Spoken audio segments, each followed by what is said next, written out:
The emergence of hoplite warfare represents one of the most significant military revolutions in ancient history, fundamentally transforming not only Greek combat, but the entire social and political structure of the Greek world. This transformation did not occur overnight, but evolved gradually from the aristocratic warrior culture that dominated Greece during the Dark Ages, roughly spanning from 1100 to 800 BC. During this earlier period, warfare resembled the heroic combats described in Homer's epics, where individual champions fought duels while their retainers watched, and battles were decided by the prowess of elite warriors wielding bronze weapons and riding in chariots. The transition from this individualistic combat system to the collective discipline of the phalanx formation marked a revolutionary shift in military thinking.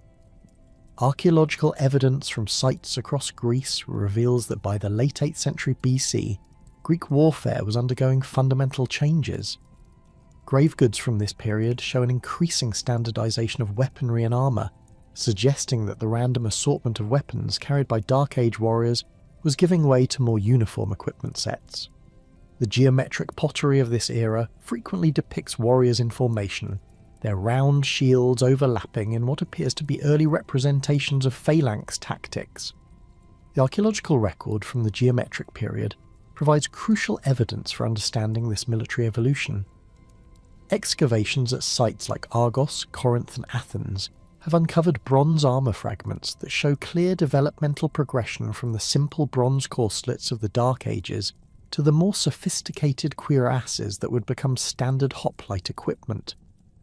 These early bronze breastplates, known as thoricas, were initially simple bell-shaped pieces that protected only the torso. However, by the 7th century BC they had evolved into more anatomically fitted pieces with articulated sections that allowed for greater mobility while maintaining protection. The development of the aspis, the distinctive round shield that became the hallmark of hoplite warfare, represents perhaps the most significant technological innovation of this period. Unlike the smaller, lighter shields used by Dark Age warriors, the aspis measured approximately 3 feet in diameter and was constructed with a bronze face over a wooden core, reinforced with leather backing. The shield's most revolutionary feature was its double grip system, a central armband through which the warrior thrust his left arm, and a rim grip held by the left hand. This grip system distributed the shield's considerable weight across the entire left arm and allowed the warrior to present a solid bronze face to the enemy, while maintaining enough mobility to fight effectively. The weight and size of the aspis necessitated a fundamental change in combat tactics. A warrior carrying such a shield could not effectively fight as an individual skirmisher. The equipment demanded close coordination with fellow warriors. The shield's design inherently encouraged formation fighting, as each warrior's shield protected not only himself, but also his neighbour to the right. This interdependence became the foundation of phalanx tactics, where individual heroics gave way to collective discipline and mutual protection. Iron technology played an equally crucial role in the hoplite revolution. The doru, the primary thrusting spear of the hoplite, was typically 7 to 9 feet long with an iron spearhead and a bronze butt spike. The iron spearhead represented significant improvement over bronze weapons, as iron could be sharpened to a finer point and maintained its edge better in combat. The sorot served multiple purposes. It balanced the spear, could be used as a secondary weapon if the spearhead broke, and could be planted in the ground when the phalanx was at rest. Archaeological finds from 7th century sites show remarkable standardization in spear lengths and proportions, indicating that communities were beginning to equip their warriors with uniform weapons designed for coordinated tactics. The social and economic foundations that enabled hoplite warfare were as revolutionary as the military innovations themselves. The emergence of the polis system during the 8th century BC created the political framework necessary for hoplite armies. Unlike the scattered settlements of the Dark Ages, the polis represented a concentrated urban centre, with surrounding agricultural territory, capable of supporting a larger population and more complex military organisation. The synoecism process, by which scattered communities merged into single political entities, created the demographic base necessary for fielding substantial hoplite forces. Agricultural developments during this period provided the economic surplus required to support hoplite warfare. The introduction of new crops, improved farming techniques, and more efficient land use created wealth that extended beyond the traditional aristocratic elite.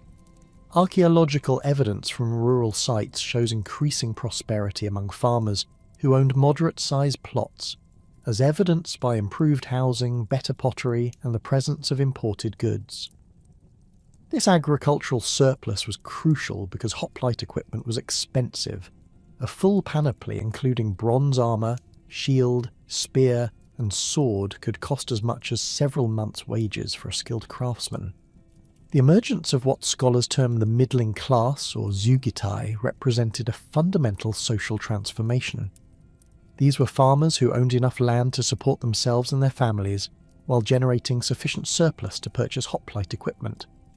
They were neither aristocrats nor peasants, but occupied a middle position in society that gave them both the economic means and social motivation to serve as heavy infantry. The hoplite system thus created its own social constituency, citizens who had enough stake in their community to fight for it, but were not so wealthy as to be divorced from its daily concerns. Regional variations in early hoplite development reveal the diverse paths by which different Greek communities adapted to this military revolution. Sparta's approach was perhaps the most radical and comprehensive. By the 7th century BC, Spartan society had reorganised itself entirely around hoplite warfare. The conquest of Messenia provided the helot labour force that freed Spartan citizens from agricultural work, allowing them to focus exclusively on military training. The Spartan agoge system, which removed boys from their families at age 7 for military education, produced warriors whose entire identity centred on phalanx combat. Spartan hoplites were distinguished by their bronze-faced shields decorated with the lambda symbol, their red cloaks, and their emphasis on shield discipline. The famous injunction to return with your shield or on it encapsulated the Spartan commitment to phalanx integrity. Athenian hoplite development followed a different trajectory, reflecting the city's more diverse economic base and democratic political evolution. Athenian hoplites of the 7th century BC were drawn from the Zugitai class, farmers wealthy enough to afford the full panoply but still dependent on their agricultural holdings. Unlike Sparta's professional warriors, Athenian hoplites remained citizen soldiers who fought when called upon but returned to their farms and workshops in peacetime. The Athenian military system emphasised the connection between citizenship, property ownership, and military service. Only those who could afford hoplite equipment had full political rights, creating a direct link between military capability and political participation. Corinthian innovations in hoplite warfare reflected the city's position as a major commercial centre and metalworking hub. Corinthian craftsmen developed some of the finest bronze armour of the Archaic period, including the distinctive Corinthian helmet that covered the entire head except for eye slits and a mouth opening. These helmets, hammered from single pieces of bronze, provided excellent protection but severely limited vision and hearing, requiring hoplites to fight in close formation, where commands could be passed by touch and movement. Corinthian armour workshops exported their products throughout the Greek world, standardising equipment and spreading tactical innovations. The Corinthian approach to hoplite warfare also emphasised the role of the tyrant in military organisation. Cypselus and his successors used hoplite forces to maintain power, creating professional units that were more loyal to the ruling family than to the broader citizen body. This model influenced other Greek cities where tyrants arose during the 7th and 6th centuries BC, demonstrating how hoplite warfare could serve different political systems while maintaining its basic tactical principles. Archaeological evidence from sanctuaries across Greece provides additional insight into regional variations in hoplite development. Votive offerings of armour and weapons at sites like Olympia, Delphi, and the Heraion of Argos show distinct regional styles and preferences. Argive craftsmen specialised in bronze corselets with elaborate decorative elements, while Boeotian workshops produced distinctive shield blazons and helmet crests. These regional variations were not merely aesthetic, but reflected different tactical emphases and combat traditions that would persist throughout the classical period. The technological innovations of the 7th century BC extended beyond individual equipment to encompass battlefield tactics and formation discipline. Early phalanx formations were likely less rigid than their classical successors, with warriors arranged in loose files and ranks that could adapt to terrain and circumstances. However, the basic principle of mutual protection through overlapping shields required unprecedented coordination and training. Communities began developing drill procedures and command structures to manage these larger, more complex military formations. The economic implications of hoplite warfare extended far beyond the initial equipment costs. Communities had to develop systems for maintaining and replacing armour, training warriors, and organising military campaigns. The rise of specialised craftsmen producing military equipment created new economic sectors, while the need for bronze and iron drove expanded trade networks. Cities began stockpiling weapons and armour, creating the first military arsenals and establishing the economic infrastructure necessary for sustained warfare. The transformation of Greek warfare from individual combat to coordinated phalanx fighting required a complete reimagining of battlefield tactics, equipment design, and military training. By the 7th century BC, the basic elements of hoplite warfare had coalesced into a sophisticated system that would dominate Mediterranean battlefields for centuries. The phalanx formation itself represented a radical departure from earlier combat methods, demanding unprecedented levels of coordination, discipline, and mutual trust among warriors who had previously fought as individual champions. The mature phalanx formation consisted of warriors arranged in parallel ranks, typically 8 men deep, though this could vary from 4 to 16 ranks depending on circumstances and tactical requirements. Each rank was called a lokos, while the vertical files were termed stoichoi. The front rank, known as the promochoi, bore the primary responsibility for engaging the enemy, while subsequent ranks provided physical and psychological support through the crucial mechanism of artismos, the coordinated pushing that became the defining characteristic of phalanx combat. This pushing was not merely metaphorical, but involved literal physical pressure transmitted through the ranks as rear warriors pressed their shields against the backs of those in front of them. The mechanics of artismos required extraordinary coordination and training. Warriors in the rear ranks would place their shields against the backs of the men in front, creating a human battering ram that could generate tremendous forward momentum. The effectiveness of this tactic depended on maintaining perfect alignment and timing. If one section of the phalanx pushed while another hesitated, the formation could buckle or create gaps that enemy forces could exploit. Archaeological evidence from battlefield sites suggests that successful artismos could literally drive enemy phalanxes backward, with the losing formation often collapsing entirely once its cohesion broke. The aspis played an absolutely central role in making phalanx tactics possible. Weighing between 15 and 20 pounds, the shield measured approximately 3 feet in diameter and was constructed with multiple layers of materials designed to provide maximum protection while remaining manageable in formation fighting. The core consisted of wood, typically poplar or willow, chosen for its lightweight and shock-absorbing properties. This wooden base was covered with a thin sheet of bronze on the exterior face, polished to a mirror finish that could deflect spear points and provide psychological intimidation through its brilliant reflection of sunlight. The shield's interior featured a complex leather lining system designed to distribute weight and absorb impact. The pawpacks, a bronze band positioned at the shield's centre, accommodated the warrior's left forearm, while the antilabe, a leather or rope grip near the rim, was grasped by the left hand. This dual grip system was revolutionary because it allowed the warrior to present the shield's full face to the enemy while maintaining enough mobility to thrust with his spear. The grip arrangement also meant that each warrior's shield naturally protected the right side of his neighbour, creating the overlapping protection pattern that made phalanx fighting so effective. The weight distribution of the aspis necessitated specific fighting techniques that reinforced phalanx cohesion. A warrior carrying such a heavy shield on his left arm could not effectively turn to face threats. From his unprotected right side, he was completely dependent on his neighbour's shield for protection. This interdependence was not accidental, but fundamental to the phalanx system.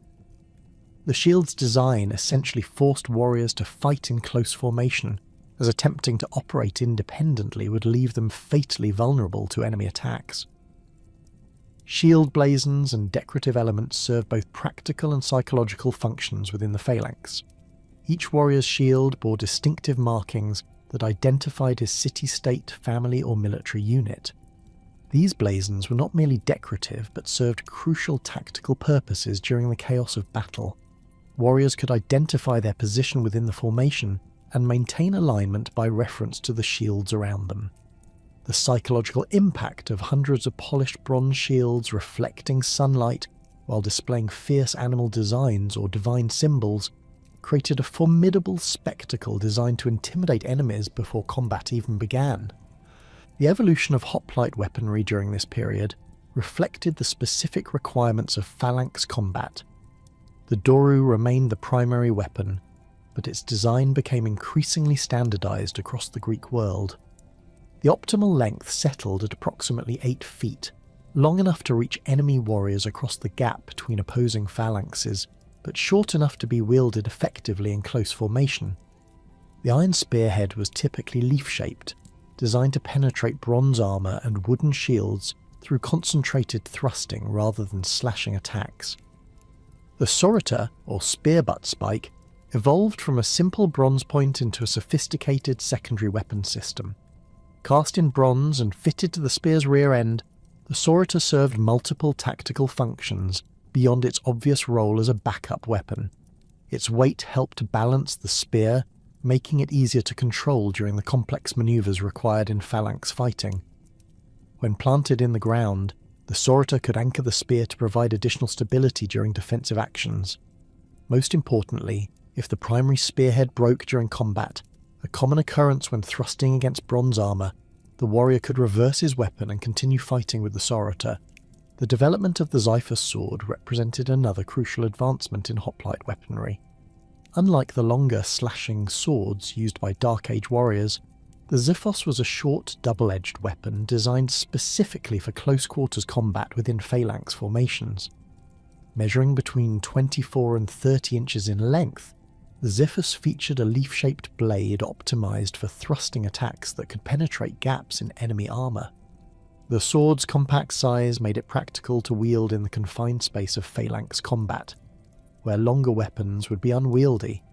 The xiphos was typically worn on the right side, suspended from a baldric that crossed the warrior's chest. This positioning allowed for quick deployment when the primary spear became unusable, while keeping the weapon out of the way during normal phalanx maneuvers. The sword's bronze or iron blade was often decorated with inlaid patterns or inscriptions, reflecting both the weapon's importance and the warrior's social status. Archaeological finds from sanctuary sites reveal that many xophoi were dedicated as votive offerings, indicating their significance beyond mere utility. Bronze cuirass development during this period showed remarkable sophistication in both protective capability and manufacturing technique. The bell cuirass, which dominated early hoplite armour, consisted of a single bronze sheet hammered into shape to protect the torso from neck to waist. Skilled bronze workers could create these cuirasses from sheets less than 2 millimeters thick, while maintaining sufficient strength to deflect spear thrusts and sword cuts. The cuirass was typically decorated with anatomical details, stylized musculature, nipples, and even naval details that serve both aesthetic and practical functions by helping to deflect blows away from the body. The attachment system for bronze cuirasses required careful engineering to balance protection with mobility. Side hinges allowed the front and back plates to open for donning and doffing, while leather straps and bronze pins secured the armour during combat. Shoulder guards, when present, were articulated to permit the full range of motion required for spear thrusting and shield manipulation. The interior of the cuirass was lined with leather or fabric padding to prevent chafing and distribute impact forces across the warrior's torso. Greaves represented the final major component of standardized hoplite armor. These bronze leg protectors covered the shins from knee to ankle, areas particularly vulnerable to low spear thrusts aimed beneath the shield. Greek bronze workers developed sophisticated techniques for shaping greaves to fit individual warriors' legs, creating custom protection that remained secure during the violent movements of phalanx combat. The greaves were typically held in place by their own spring tension, moulded to grip the warrior's legs without requiring additional straps or fastenings that might come loose during battle.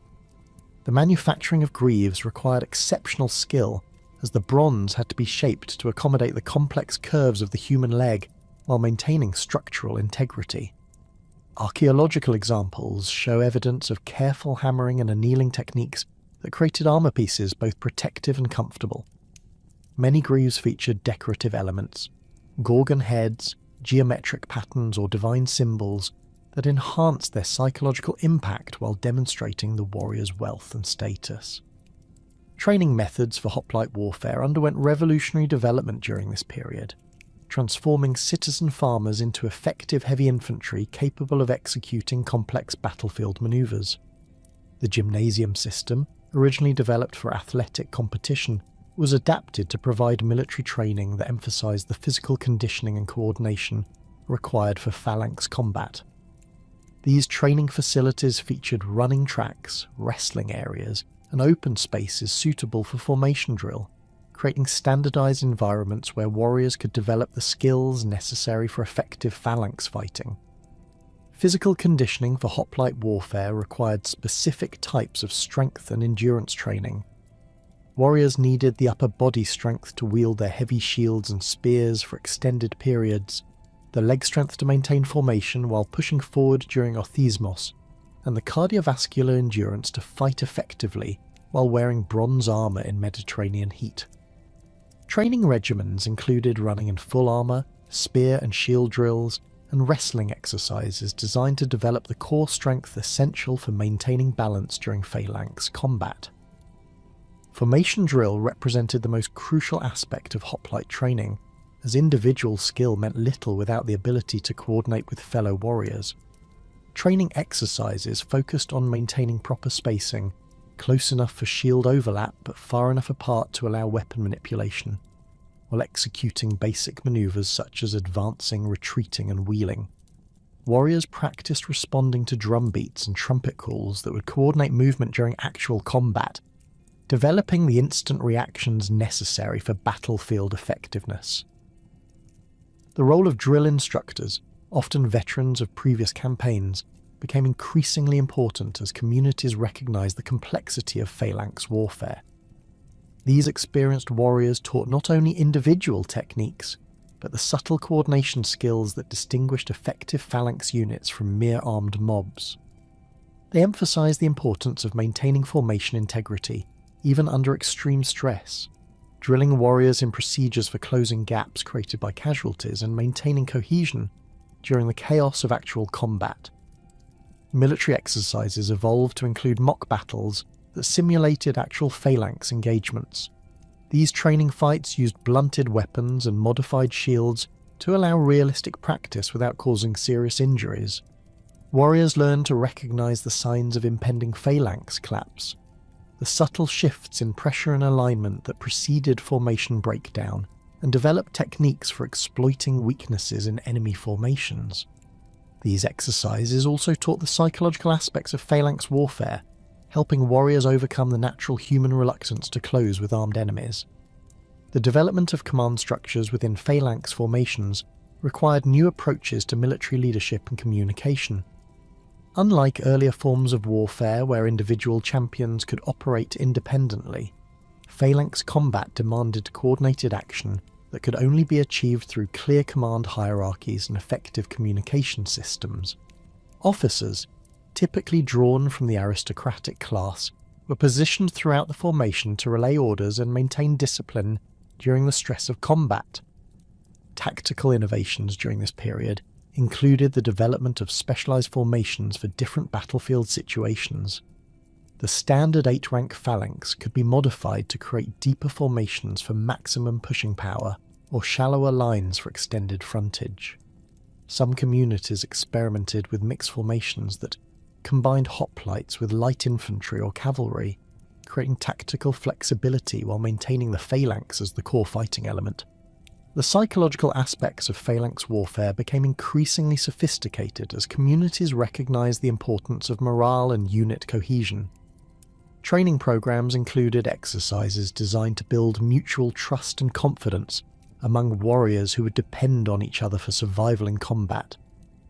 Religious ceremonies and oath-taking rituals reinforced the bonds between phalanx members, creating social and spiritual connections that complemented the tactical interdependence imposed by the equipment and formation requirements. The sophisticated phalanx formations and tactical innovations developed during the 7th century BC were first tested on a large scale during the Lelantine War, a protracted conflict between the powerful Euboean cities of Chalcis and Eretria that erupted around 710 BC.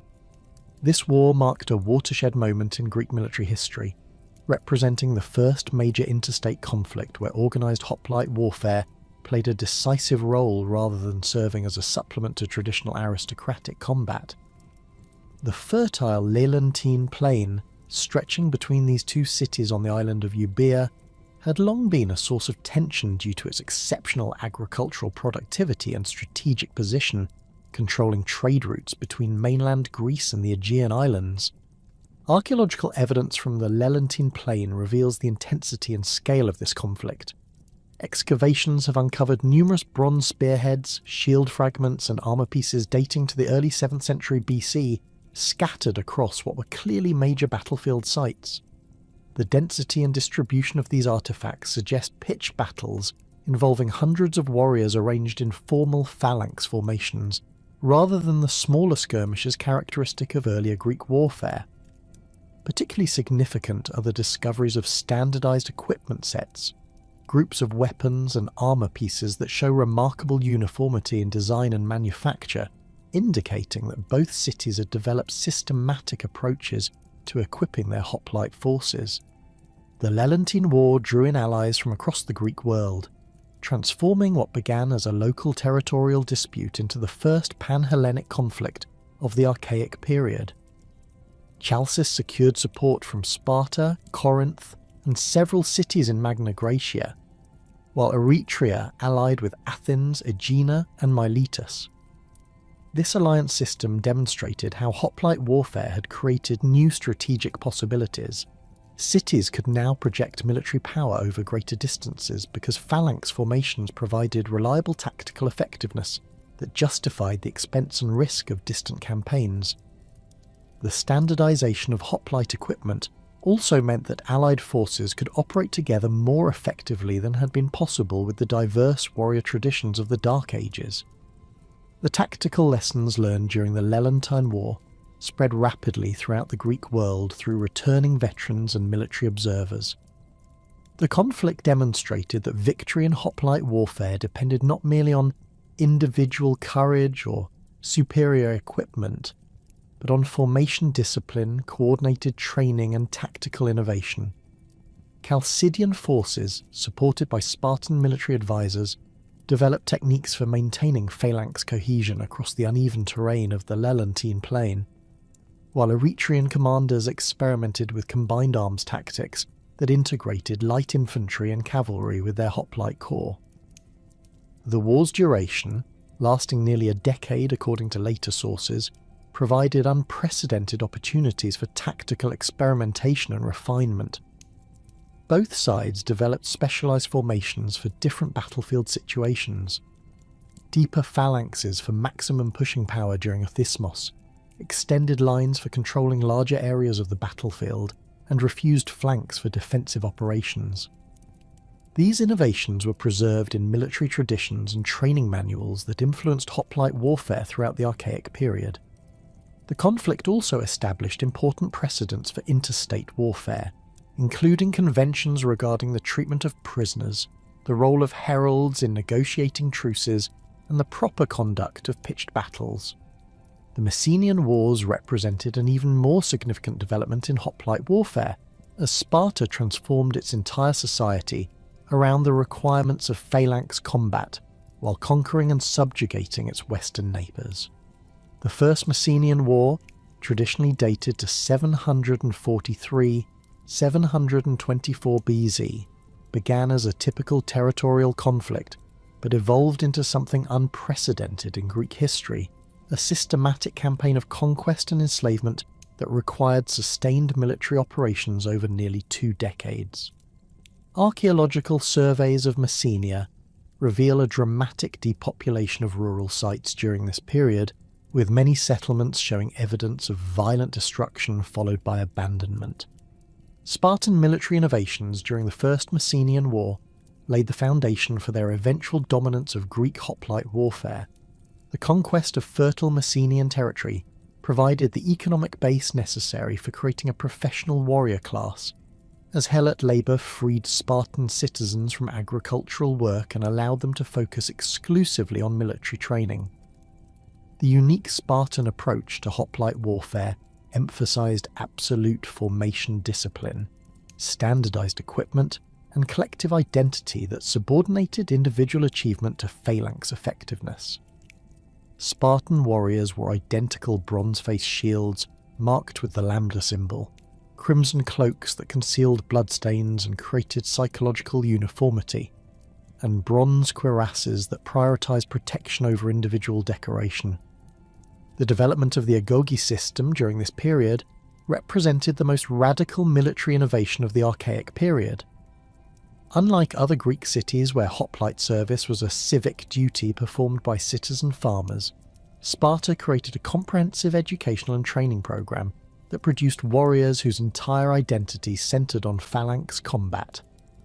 Boys were removed from their families at age 7 and subjected to rigorous physical conditioning, weapons training, and formation drill that continued until age 30. This system produced hoplites with unmatched discipline and coordination, capable of executing complex manoeuvres that other Greek forces found impossible to replicate. The Second Messenian War, fought approximately 685-668 BC, tested these Spartan innovations against a desperate Messenian resistance, led by the legendary king Aristomenes. This conflict demonstrated both the strengths and limitations of early hoplite warfare when applied to irregular terrain and unconventional tactics.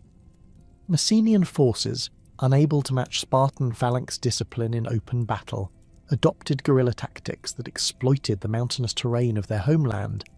They established fortified positions on Mount Aera and other defensible sites, forcing the Spartans to develop siege techniques and adapt their rigid phalanx formations to broken ground. The siege of Mount Aera, lasting several years according to later sources, became a laboratory for military innovation as both sides experimented with new tactical approaches. Spartan forces developed techniques for maintaining phalanx cohesion while advancing up steep slopes, using interlocked shields to create mobile protective barriers against missile attacks from above.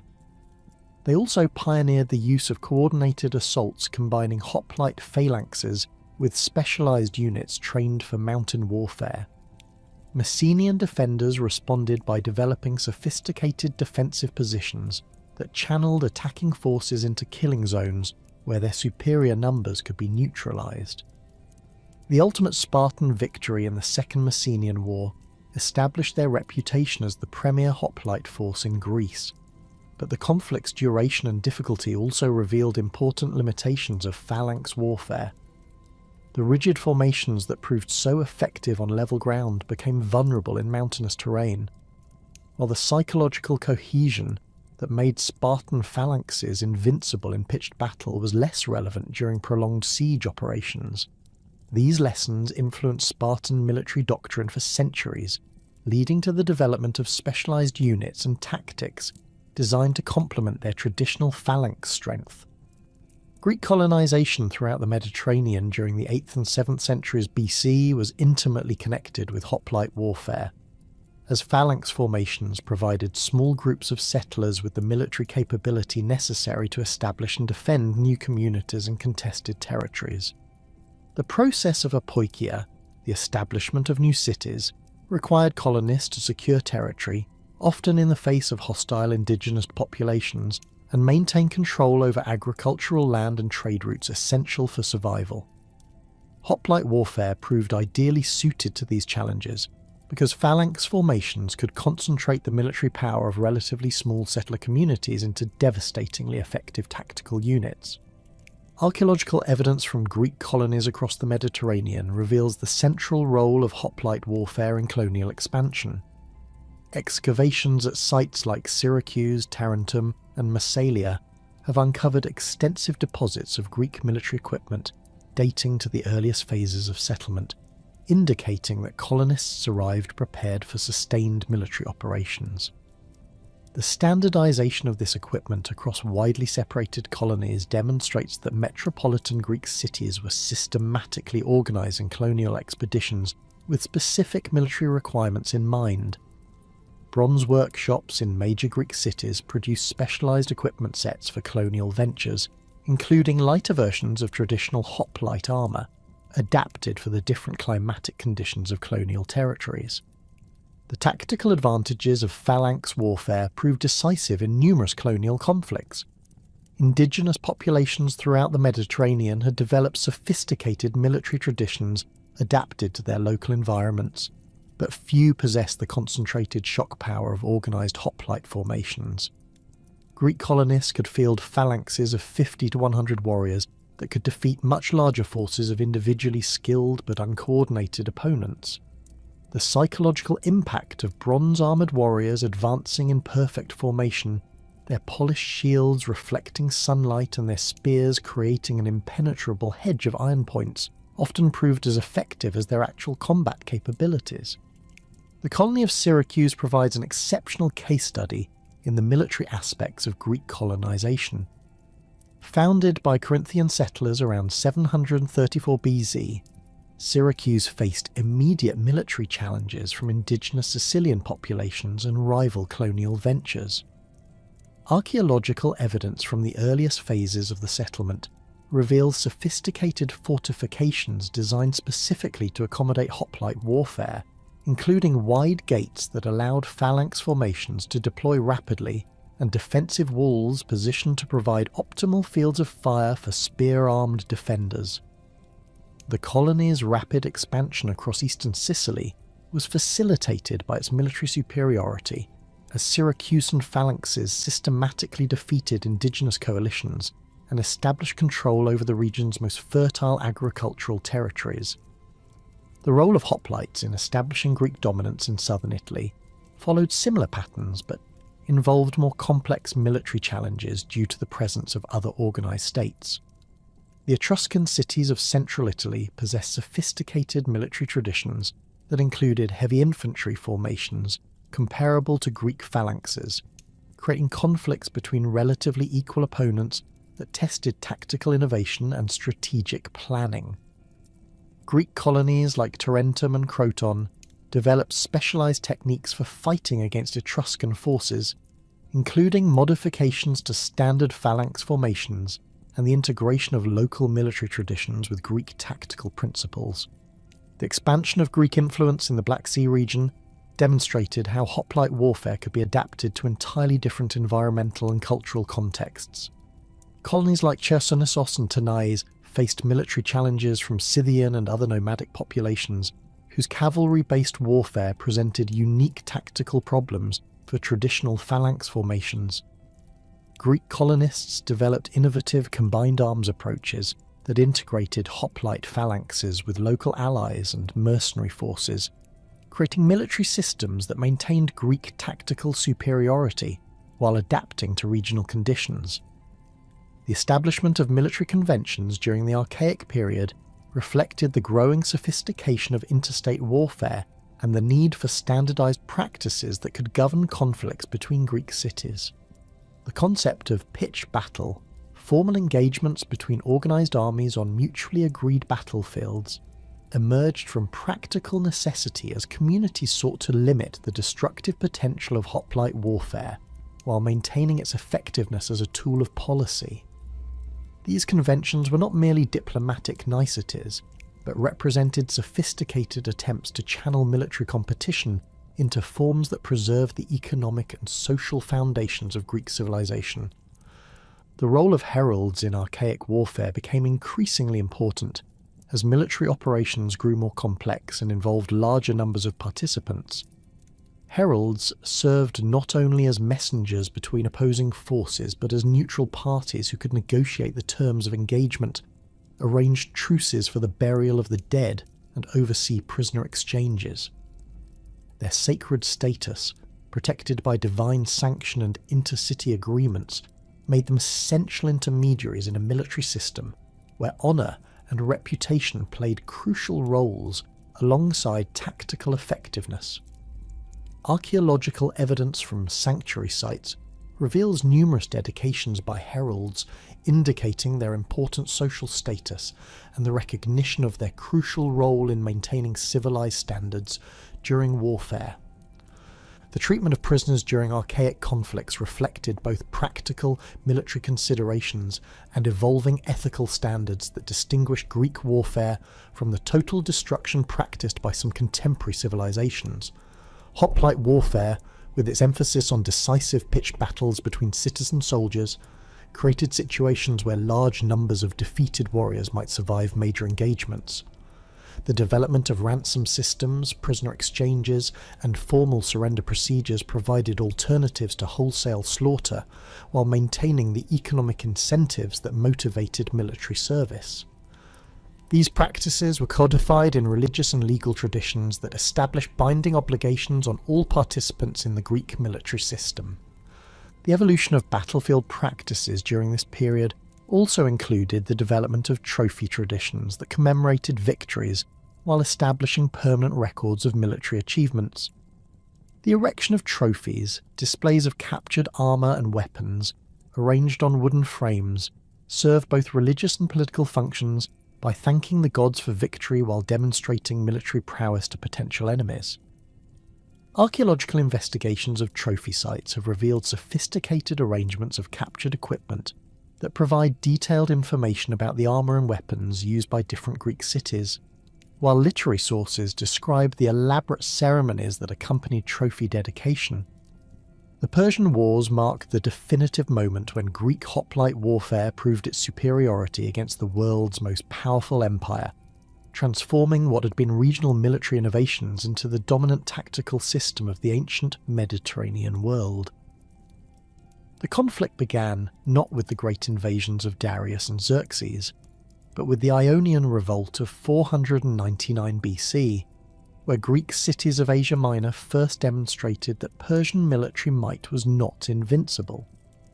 The revolt's initial successes, particularly the burning of Sardis in 498 BC, revealed critical weaknesses in Persian tactical doctrine when confronted by disciplined phalanx formations fighting on favourable terrain.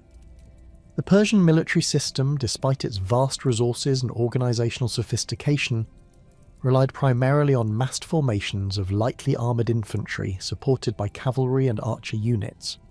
Persian foot soldiers, known as sparabara, carried large wicker shields and fought with spears shorter than the Greek doru, while their primary tactical doctrine emphasised missile warfare, followed by cavalry charges designed to break enemy formations.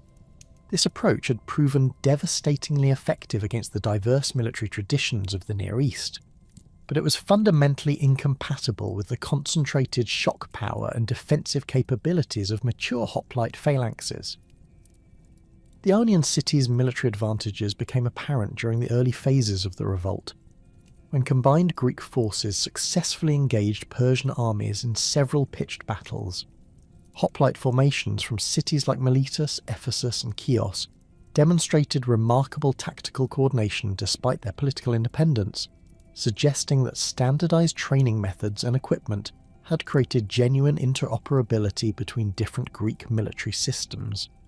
The bronze-faced aspis proved particularly effective against Persian arrows, as the curved shield surface deflected missiles, while the overlapping formation created nearly impenetrable barriers against indirect fire.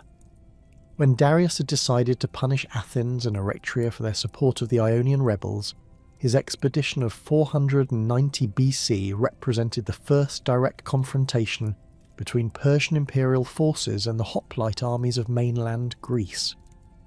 The Persian expeditionary force, transported by a fleet of approximately 600 ships, included elite units from across the empire, Median cavalry, Sacar archers, and the famous immortals, Persian heavy infantry whose equipment and training represented the pinnacle of Near Eastern military development.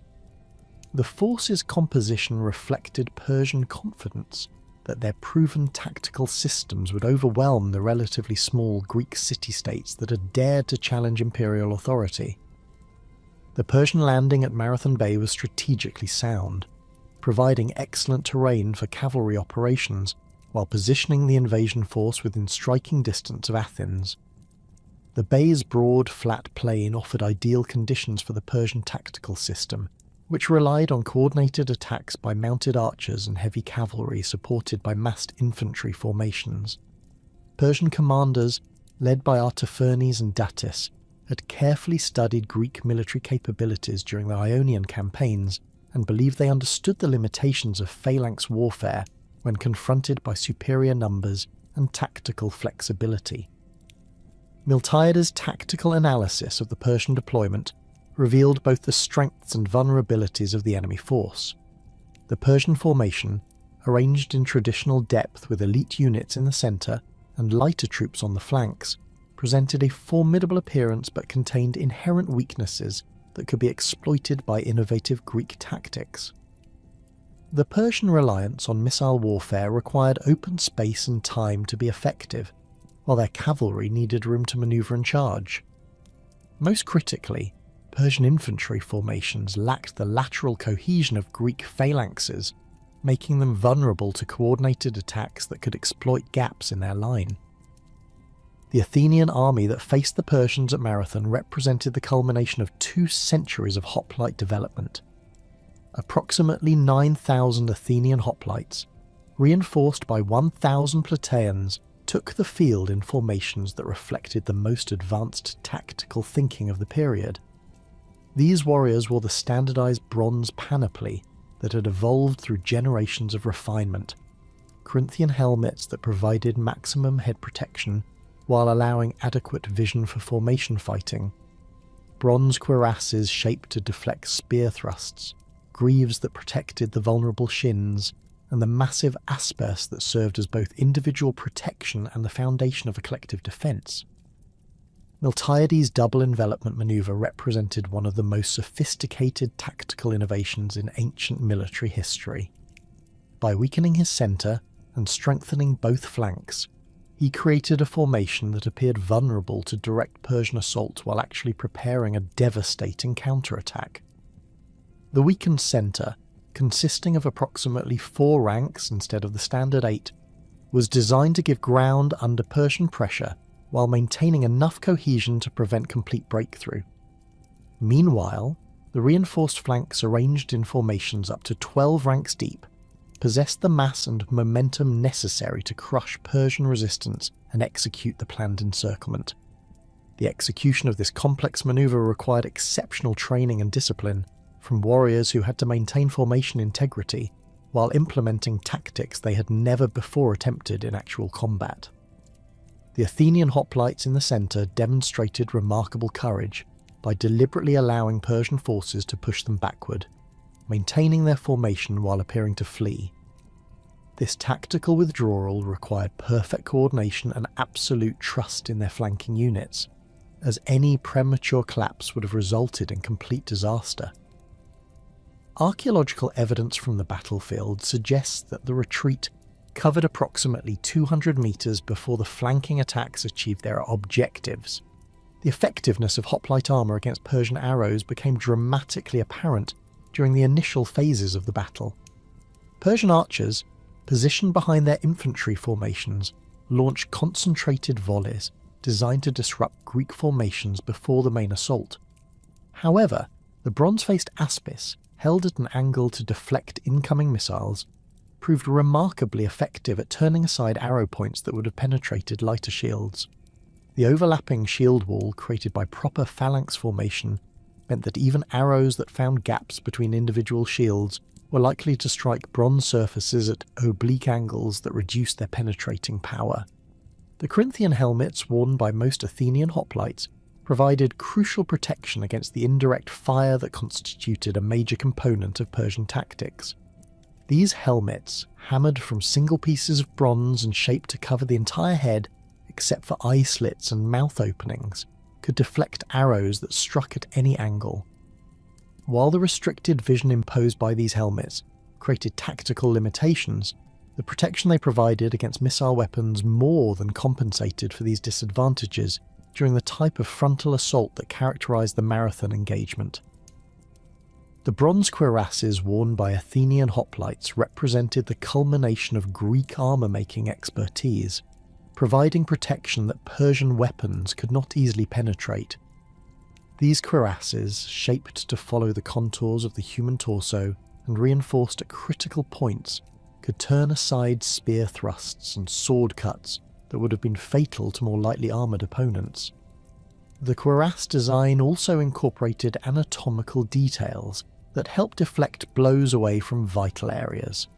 While the bronze construction provided psychological advantages through its brilliant appearance and the distinctive sound it made when struck by weapons, the psychological impact of the Greek victory at Marathon extended far beyond its immediate tactical significance, fundamentally altering the balance of power in the Eastern Mediterranean and establishing hoplite warfare as the dominant military system of the ancient world. The defeat of a major Persian expedition by a single Greek city-state demonstrated that imperial forces were not invincible and encouraged resistance movements throughout the Persian Empire. News of the victory spread rapidly through the Greek world via a network of messengers and merchant contacts, creating unprecedented unity among cities that had previously viewed Persian expansion as inevitable. The battle's aftermath revealed the strategic implications of hoplite superiority in pitched combat. Persian casualties, estimated by ancient sources at over 6,000 killed, represented a catastrophic loss of elite troops that could not be easily replaced. The death of numerous Persian nobles and officers disrupted command structures throughout the western satrapies, while the capture of substantial quantities of Persian equipment provided Greek armoursmiths with detailed knowledge of enemy capabilities and limitations. Most significantly, the victory demonstrated that Greek cities possessed the military capability to resist Persian expansion, transforming what had been a defensive struggle into a potential offensive opportunity. The 10 years between Marathon and Xerxes' Great Invasion witnessed intensive military preparations on both sides, as the conflict's scope expanded from a punitive expedition into a struggle for dominance over the entire Greek world. Persian military planners, analysing their defeat at Marathon, recognised that successful conquest of Greece would require overwhelming force and tactical innovations designed to counter hoplite advantages. Xerxes' massive expedition, involving forces drawn from across the Persian Empire and supported by the largest naval force ever assembled, represented an attempt to achieve victory through sheer scale rather than tactical superiority.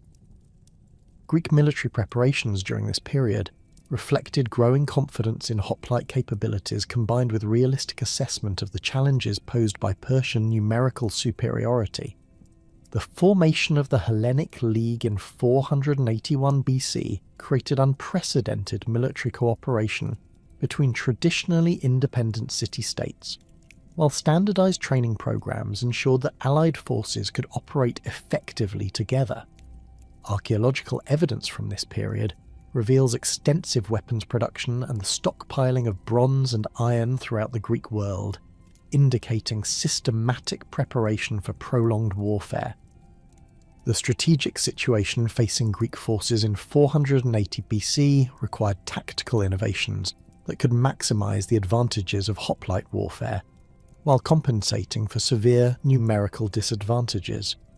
Thermopylae represented the ideal terrain for implementing these innovations, as the narrow pass eliminated Persian advantages in cavalry and archery, while creating conditions where small numbers of highly trained hoplites could hold off vastly superior forces.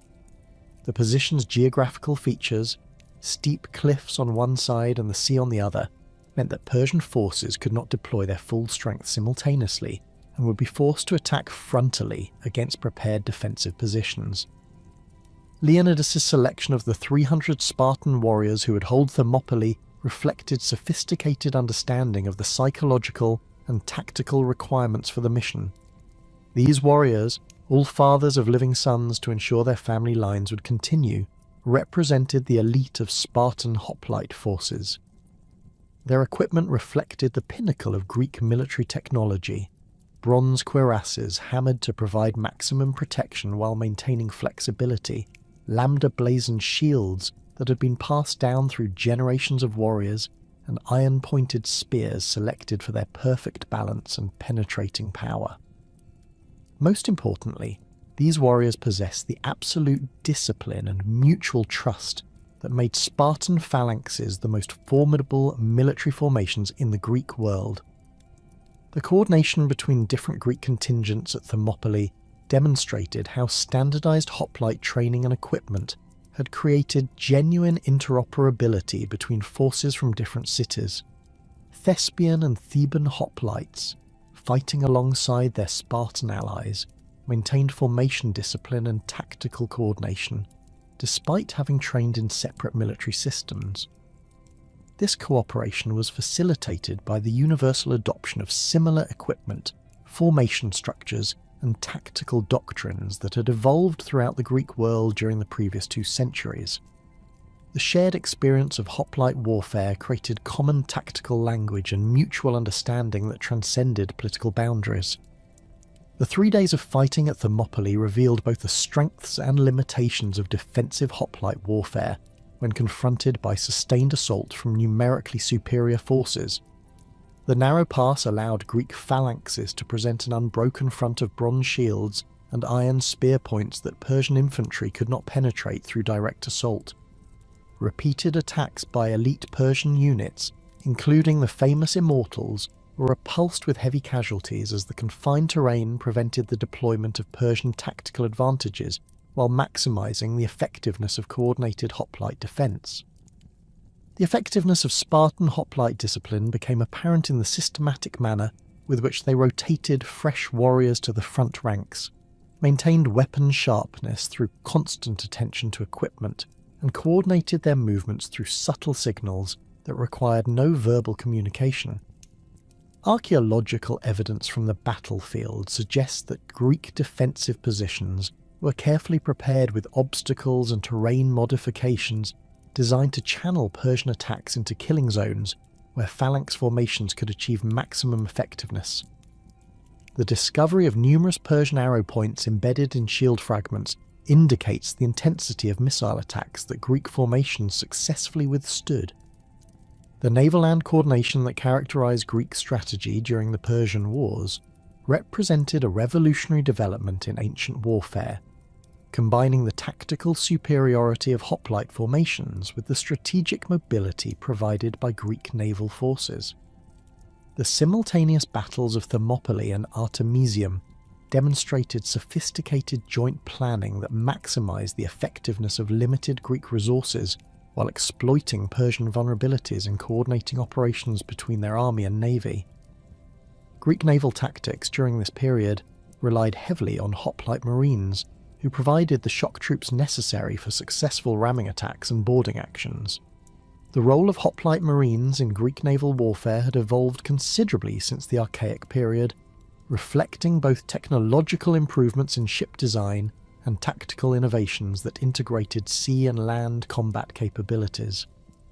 Greek triremes carried approximately 14 hoplite marines, known as epibatai, who were fully equipped with bronze panoplies and trained in specialized techniques for fighting aboard ship. These marines served multiple functions. They provided missile protection for the ship's crew during approach maneuvers, conducted boarding attacks against enemy vessels, and could be rapidly deployed for amphibious operations that supported land-based campaigns. The Battle of Salamis demonstrated the crucial importance of Hoplite marines in achieving naval victory against numerically superior Persian forces. Greek tactical doctrine relied on ramming attacks that required precise maneuvering and perfect timing, but the success of these attacks often depended on the ability of Hoplite marines to prevent enemy crews from recovering and counterattacking.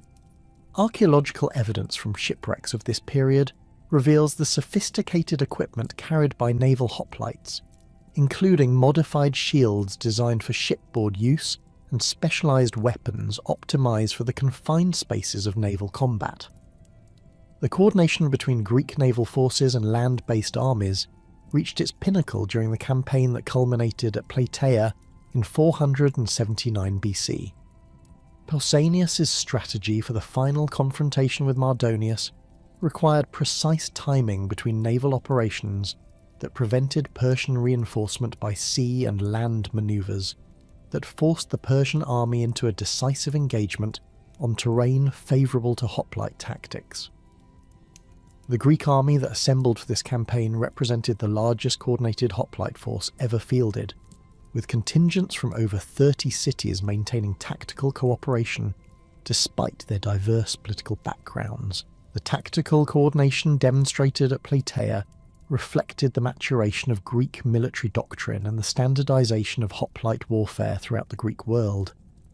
Allied contingents, despite representing cities with different political systems and military traditions, maintained formation discipline and executed complex maneuvers that required unprecedented levels of inter-unit cooperation.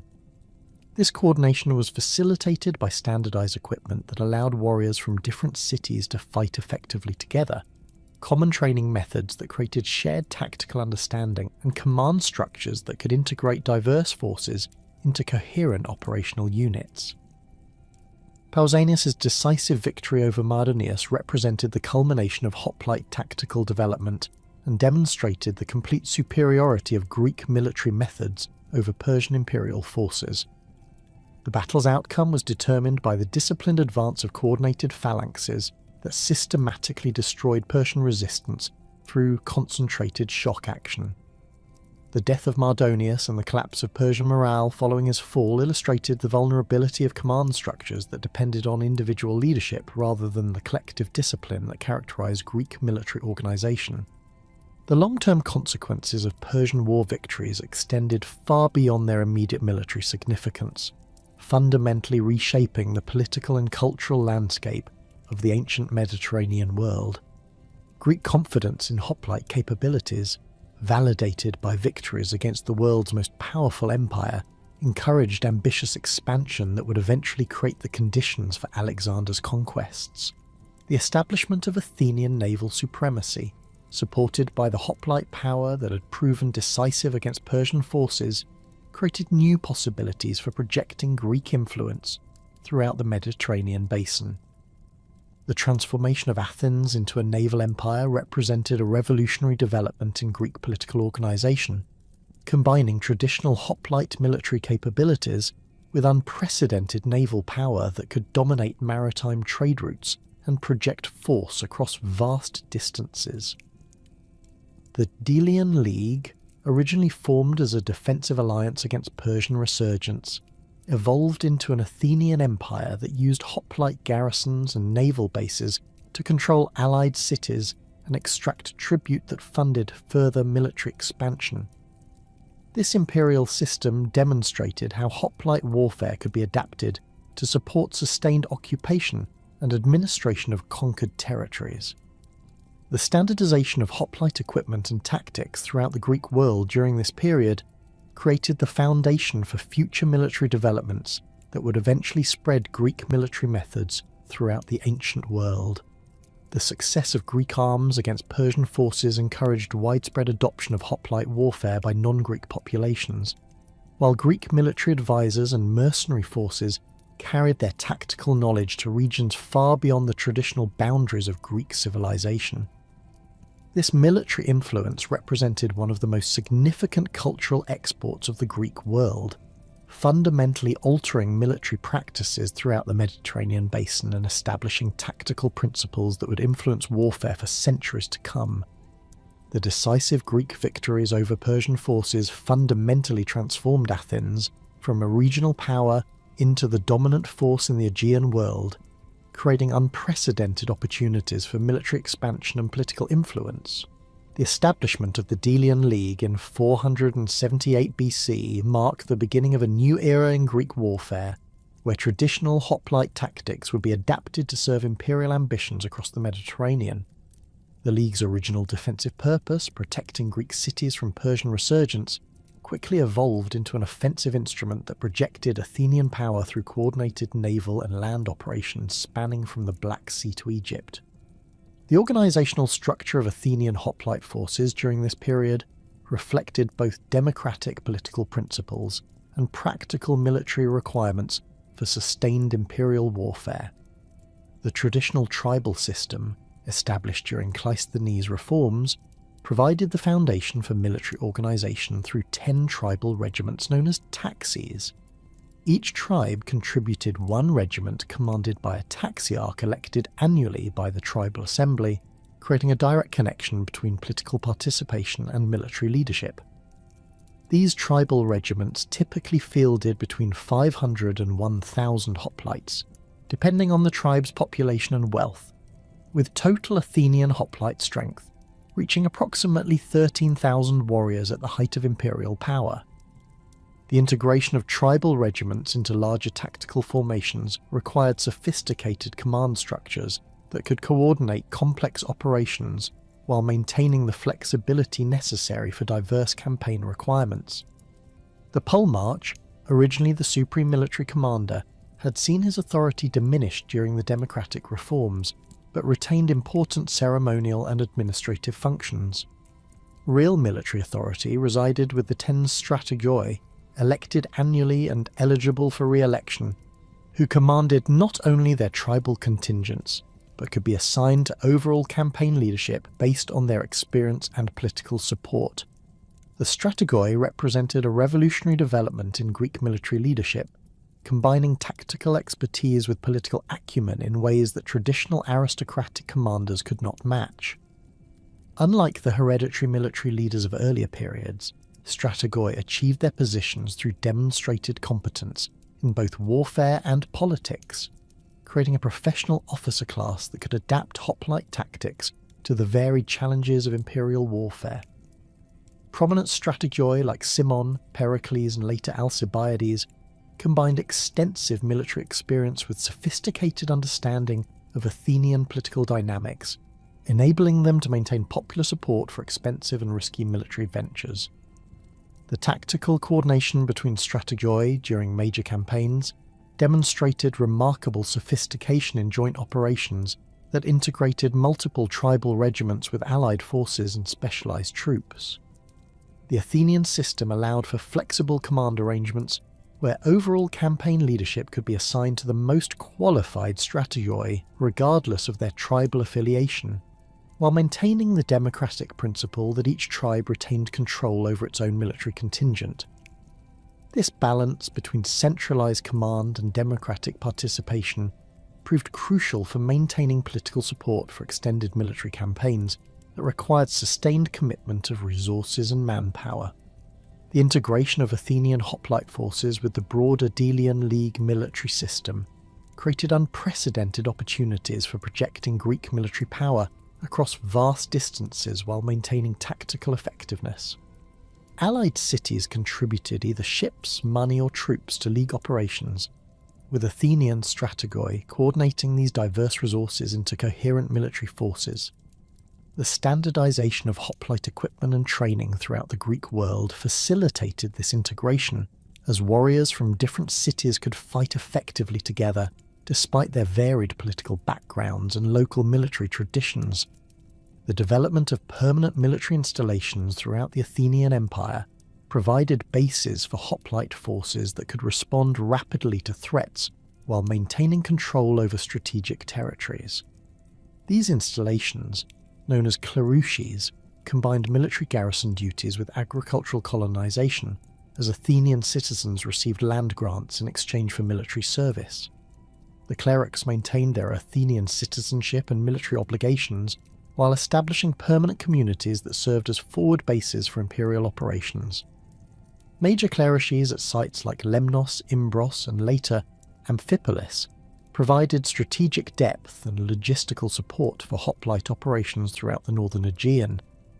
The Egyptian expedition of 454 BC represented the most ambitious deployment of Athenian hoplite forces during the Pentacontiacia, demonstrating both the potential and limitations of adapting phalanx warfare to distant campaigns in unfamiliar environments.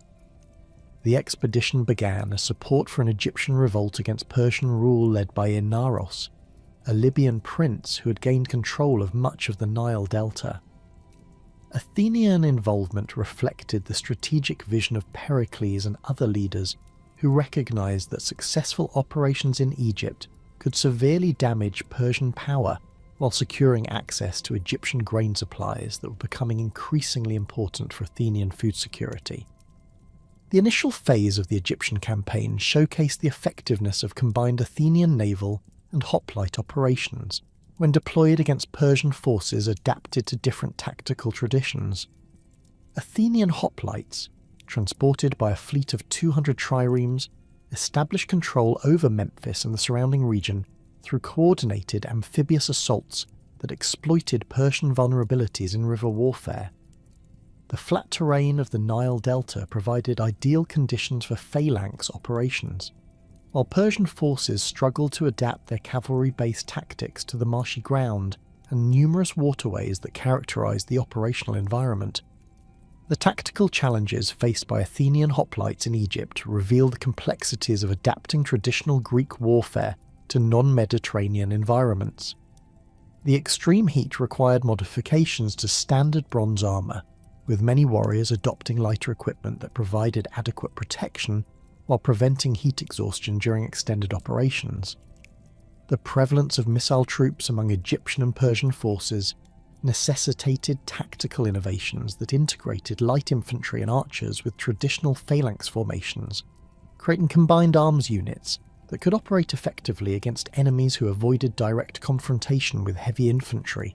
The siege operations that characterized much of the Egyptian campaign demonstrated how Athenian military engineers had developed sophisticated techniques for adapting hoplite warfare to urban combat. The siege of Memphis required coordinated attacks by phalanx formations against fortified positions, supported by specialized siege equipment and engineering works that reflected growing Athenian expertise in siege warfare.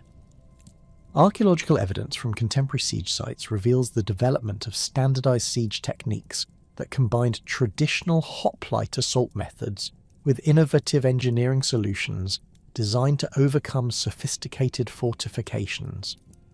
The ultimate failure of the Egyptian expedition, culminating in the disaster at Prosopitis Island in 454 BC, provided crucial lessons about the limitations of hoplite warfare when extended beyond its optimal operational parameters. The Persian counteroffensive, led by Megabyzus, demonstrated superior logistical capabilities and tactical flexibility that gradually isolated Athenian forces from their naval support. The loss of approximately 6,000 Athenian and allied hoplites represented a catastrophic defeat that forced fundamental reassessment of imperial military strategy and highlighted the risks inherent in distant campaigns that stretched Athenian resources beyond sustainable limits. The Eurymedon campaign of 469 BC represented a more successful example of Athenian imperial warfare, demonstrating how coordinated naval and hoplite operations could achieve decisive strategic objectives when properly planned and executed. Simon's expedition against Persian forces in southern Anatolia combined traditional hoplite strengths with innovative tactical approaches that maximized the effectiveness of limited Athenian resources. The campaign's success established Athenian control over the southern and Anatolian coast, while demonstrating the potential for sustained offensive operations against Persian imperial forces. The tactical coordination demonstrated at Eurymedon revealed the maturation of Athenian military doctrine and the development of specialized techniques for combined operations. Athenian hoplites transported by the largest Greek fleet assembled since Salamis, conducted simultaneous land and sea operations that prevented Persian forces from concentrating their defences. The land battle featured innovative phalanx formations adapted to broken terrain, while the naval engagement showcased the effectiveness of hoplite marines in boarding actions against Persian vessels. The integration of Allied forces during the Euromedon campaign demonstrated how Athenian military leadership had developed sophisticated methods for coordinating diverse contingents into effective operational units. Hoplites from numerous League cities fought alongside Athenian tribal regiments, maintaining tactical cohesion despite their varied training and equipment standards. This coordination was facilitated by standardized command procedures and tactical signals that had evolved through extensive joint training exercises and previous campaign experience. The suppression of Allied revolts represented a different category of military challenge that required Athenian hoplite forces to adapt their tactics for operations against fellow Greeks who possessed similar military capabilities and tactical knowledge. The revolt of Naxos in 470 BC marked the first major test of Athenian resolve in maintaining League discipline, while the subsequent rebellion of Thasos in 465 BC presented more serious military challenges that required sustained siege operations and complex diplomatic manoeuvring. The siege of Naxos demonstrated how Athenian military engineers had developed specialized techniques for conducting siege warfare against Greek fortifications designed to resist phalanx attacks. The island's natural defences and well-constructed walls required innovative approaches that combined traditional hoplite assault methods with naval blockade operations that gradually strangled the defenders' supply lines. The successful reduction of Naxos established important precedents for future siege operations, while demonstrating Athenian commitment to maintaining League discipline through military force when necessary. The Thracian revolt presented more complex military challenges due to the island's strategic location, substantial resources, and extensive fortifications that had been constructed with Athenian technical assistance. Thracian hoplites, equipped and trained according to standard Greek methods, could match Athenian forces in direct combat while enjoying the defensive advantages provided by their island position. The siege required sustained commitment of substantial Athenian resources over nearly 3 years, testing both military capabilities and political resolve, while providing valuable experience in extended siege operations. The tactical innovations developed during the Thracian siege influenced Athenian military doctrine for decades, particularly in the integration of siege equipment with traditional hoplite operations. Athenian engineers developed sophisticated battering rams, siege towers, and undermining techniques that could breach fortifications previously considered impregnable. The coordination between these engineering operations and hoplite assault formations required extensive training and precise timing that reflected the growing professionalization of Athenian military forces. The social composition of Athenian hoplite forces during this period reflected the democratic political system while maintaining the economic requirements that had traditionally defined heavy infantry service. The Zougitai class, originally defined by agricultural wealth sufficient to maintain a team of oxen, had evolved into a broader middle class that included not only farmers, but craftsmen, merchants, and other citizens whose economic status enabled them to purchase and maintain hoplite equipment. This expansion of the hoplite class reflected Athens' growing prosperity and the diversification of its economy beyond traditional agricultural foundations. The economic requirements for hoplite service remained substantial despite the availability of less expensive equipment options that had emerged during the imperial period. A complete hoplite panoply, including bronze cuirass, helmet, greaves, shield, spear, and sword, represented a significant investment that required careful financial planning for most Zougitai families. The cost could be reduced through the use of composite armour that combined bronze elements with leather reinforcement, or through the purchase of used equipment from veterans, but even these alternatives required substantial economic resources that excluded the poorer citizens from hoplite service. The relationship between property ownership and military obligation created complex social dynamics that influenced both military effectiveness and political participation. Citizens who could afford hoplite equipment gained not only military roles but enhanced political status that reflected their contribution to the city's defence. This connection between economic capability and political participation reinforced democratic ideologies while maintaining practical distinctions between different classes of citizens based on their military contributions. The development of state subsidies for hoplite equipment represented an important innovation that expanded military participation while maintaining quality standards for equipment and training. Athens began providing financial assistance for citizens whose economic status approached the hoplite threshold, enabling broader participation in military service while ensuring that all warriors met minimum equipment standards. These subsidies were funded through tribute payments from League allies and represented one of the ways imperial revenues directly benefited Athenian citizens. The tactical innovations that emerged during the Pentacontaesia reflected the diverse military challenges faced by Athenian forces operating across the Mediterranean world against enemies with varied tactical traditions and fighting capabilities. The integration of light troops with traditional phalanx formations represented one of the most significant developments, as Athenian commanders recognized that hoplite effectiveness could be enhanced through coordination with specialized units trained for specific tactical roles. The development of peltast units equipped with lighter shields and javelins provided Athenian forces with tactical flexibility that complemented traditional hoplite strengths while addressing their limitations in broken terrain and against missile-armed opponents.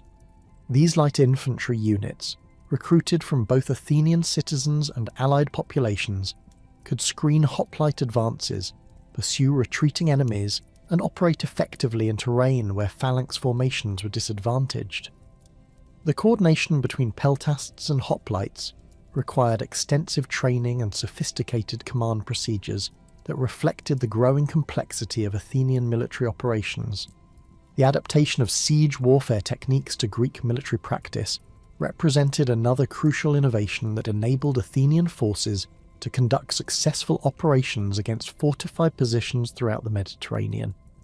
Traditional Greek warfare had emphasized pitched battles between phalanx formations, with siege operations playing a relatively minor role in most conflicts.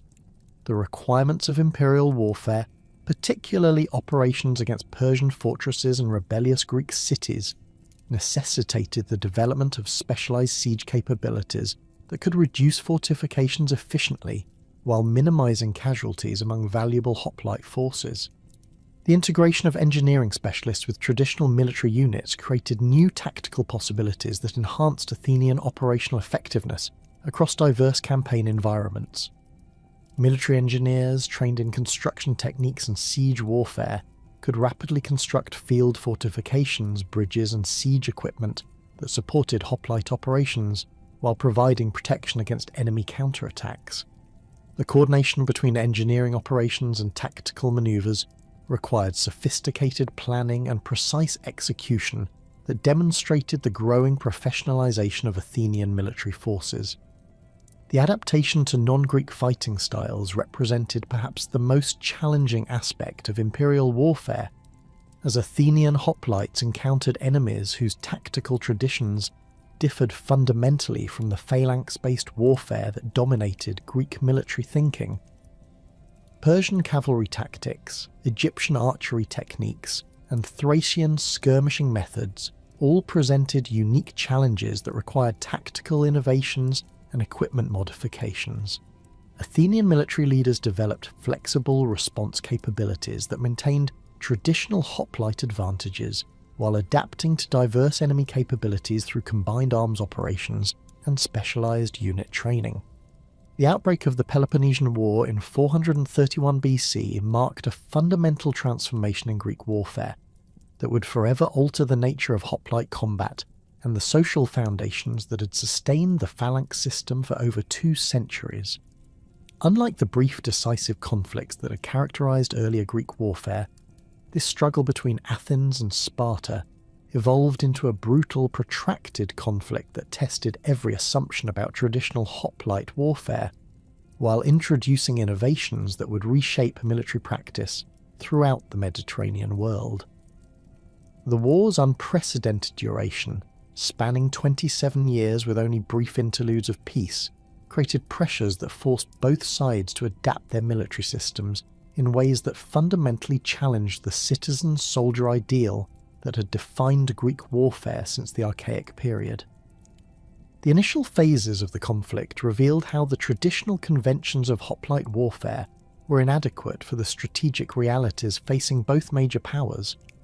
Sparta's annual invasions of Attica, beginning with Archidamus II's campaign in 431 BC, demonstrated the limitations of traditional devastation tactics when confronted by Pericles' radical strategy of abandoning the countryside and concentrating the entire Athenian population within the long walls. The Spartan army, comprising approximately 30,000 hoplites and an equal number of light troops drawn from throughout the Peloponnesian League, found themselves conducting operations that bore little resemblance to the decisive pitched battles that had traditionally settled Greek conflicts. The psychological impact of this strategic innovation extended far beyond its immediate tactical implications. Athenian hoplites, watching from the city walls as Spartan forces systematically destroyed their farms and olive groves, experienced a fundamental challenge to their identity as citizen warriors whose primary obligation was defending their ancestral lands. The traditional connection between property ownership, military service, and civic identity, the foundation of the hoplite system, was severed by a strategy that prioritized naval power over territorial defense.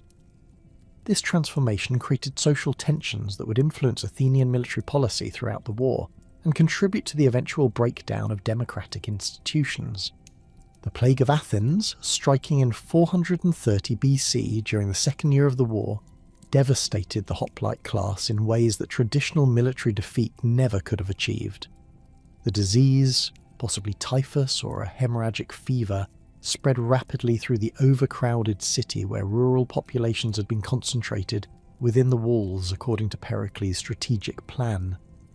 Archaeological evidence from mass burial sites reveals mortality rates approaching 30% among the urban population, with particularly severe losses among the Zeugitai class, whose members had abandoned their rural estates to crowd into hastily constructed urban shelters.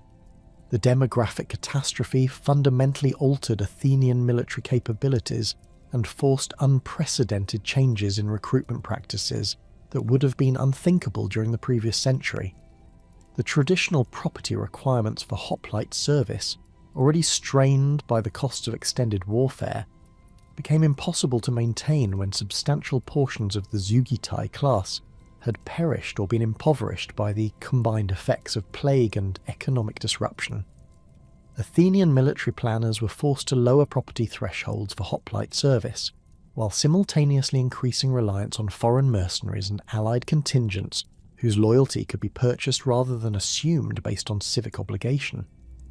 The expansion of mercenary recruitment represented a revolutionary development that challenged fundamental assumptions about the relationship between citizenship and military service.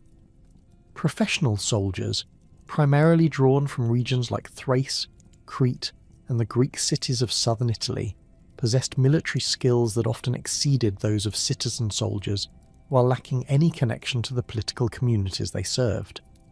These mercenaries could be deployed for extended periods without the political complications that arose when citizen farmers were kept away from their agricultural duties for entire campaigning seasons.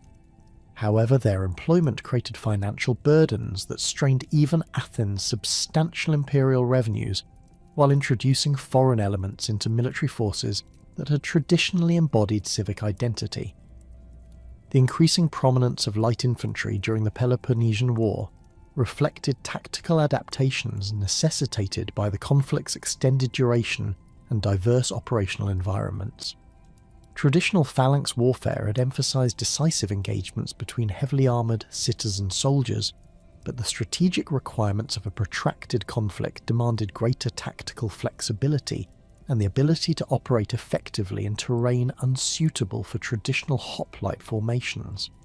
peltasts, equipped with leather shields, javelins, and minimal armour, could pursue retreating enemies, screen hoplite movements, and conduct harassment operations that gradually wore down enemy forces without risking valuable heavy infantry in direct confrontation.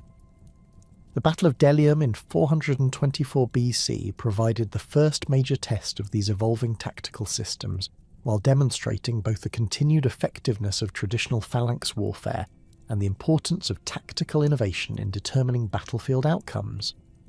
The Athenian expedition into Boeotia, led by the strategos Hippocrates, represented an ambitious attempt to establish a permanent base that could threaten Thebes, while providing a staging area for further operations against Spartan allies.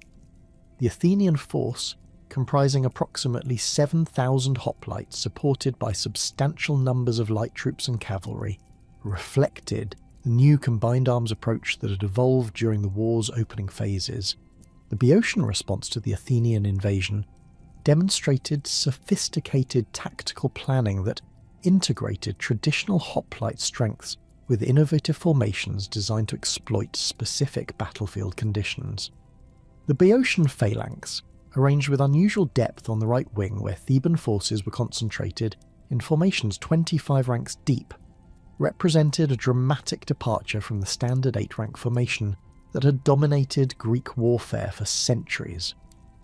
This tactical innovation reflected careful analysis of Athenian fighting methods and represented an early example of the tactical experimentation that would characterize warfare throughout the Peloponnesian conflict.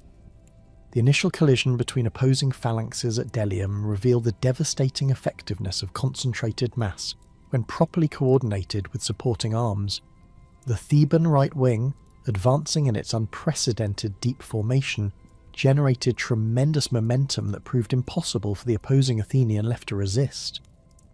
The bronze-faced shields of the front rank, polished to mirror brightness and decorated with the distinctive Boeotian emblems, created a psychological impact that was amplified by the thunderous sound of bronze armour and weapons clashing together. The depth of the Theban formation meant that as front-rank warriors fell, they were immediately replaced by fresh fighters who maintained the formation's momentum while stepping over the bodies of their fallen comrades. The tactical coordination demonstrated by Boeotian cavalry and light infantry during the battle's decisive phases showed how traditional Greek warfare was evolving to incorporate lessons learned from conflicts with non-Greek enemies. Boeotian cavalry, operating in coordination with peltast units, exploited gaps created by the phalanx engagement to attack Athenian forces from unexpected directions. This combined arms approach required extensive training and sophisticated command procedures that reflected the growing professionalization of Greek military forces during the extended conflict. The Athenian defeat at Delium resulted in catastrophic casualties that demonstrated the continued lethality of hoplite warfare, despite tactical innovations that had reduced the decisiveness of traditional phalanx engagements. Approximately 1,000 Athenian hoplites died in the battle, including the strategos Hippocrates and numerous prominent citizens, whose deaths created political repercussions that influenced Athenian strategy for years afterward. The loss of so many experienced warriors forced further modifications to recruitment practices, while highlighting the unsustainable nature of traditional hoplite warfare when extended over prolonged periods. The aftermath of Delium revealed how the traditional conventions governing Greek warfare were breaking down under the pressures of extended conflict. Boeotian forces refused to return Athenian dead for burial until the Athenians abandoned their fortified position at Delium, violating long-established customs that had previously governed the conclusion of hoplite battles. This departure from traditional practice reflected the increasingly bitter nature of the conflict and foreshadowed more serious violations of military convention that would characterize the war's later phases. The First Battle of Mantinea in 418 BC represented the largest hoplite engagement of the Peloponnesian War, and demonstrated how traditional phalanx warfare could still prove decisive when conducted under optimal conditions by properly trained and equipped forces. The battle arose from complex diplomatic maneuvering following the Peace of Nicias, as Sparta attempted to reassert its authority over Peloponnesian allies who'd begun to question Spartan leadership during the war's inconclusive middle phases. The Spartan army that took the field at Mantinea represented the finest expression of traditional hoplite warfare, with approximately 4,200 Spartan and Perioeci warriors supported by substantial allied contingents from throughout the Peloponnesian League. The tactical deployment of Spartan forces at Mantinea reflected centuries of military experience and the sophisticated training methods that had made Spartan hoplites the acknowledged masters of phalanx warfare. The Spartan right wing, positioned according to traditional Greek practice in the place of honour, consisted of the elite Sireti and the royal bodyguard units whose bronze armour gleamed with the distinctive lambda blazons that had become symbols of Spartan military excellence. These warriors wore the traditional crimson cloaks that concealed bloodstains while creating psychological unity, and their weapons reflected the finest craftsmanship available in the Greek world. The opposing coalition forces, drawn from Argos, Athens, Mantinea, and their respective allies, fielded approximately 9,000 hoplites in formations that reflected the diverse military traditions of the anti-Spartan alliance. Athenian contingents positioned on the coalition left wing wore the bronze panoplies that had proven effective in countless imperial campaigns, while Argive warriors displayed the distinctive white shields and elaborate armour that reflected their city's ancient military traditions. The coordination between these diverse forces required extensive consultation between commanders who had to balance tactical effectiveness with the political sensitivities inherent in coalition warfare. King Aegeis II's tactical plan for the battle demonstrated sophisticated understanding of phalanx warfare dynamics and the specific weaknesses that could be exploited in coalition armies composed of forces with different training standards and tactical doctrines. The Spartan advance, conducted with the precision that had made their phalanx formations legendary throughout Greece, created psychological pressure that began affecting enemy morale before actual combat commenced. The sight of Spartan warriors advancing in perfect formation, their bronze armour reflecting sunlight and their spears creating an impenetrable hedge of iron points, had intimidated enemies for generations and retained its effectiveness even against experienced opponents. The initial collision between opposing phalanxes revealed the continued supremacy of Spartan tactical methods when applied under conditions that favoured traditional hoplite warfare. The Spartan right wing, advancing against the Mantinean left, demonstrated the devastating effectiveness of coordinated athismos when executed by warriors whose entire identity centred on phalanx combat. The bronze-faced aspides of the Spartan front rank held at precisely calculated angles to deflect enemy spear thrusts while maintaining formation integrity, created an advancing wall of bronze that proved impossible for less experienced opponents to resist. The tactical flexibility demonstrated by Aegeis during the battle's critical phases showed how even traditionalist Spartan commanders had adapted their methods to incorporate lessons learned during the extended conflict. When gaps appeared in the Spartan line due to the natural tendency of phalanx formations to drift rightward during advance, Aegeis attempted to coordinate complex manoeuvres that would have maintained formation integrity while exploiting enemy weaknesses.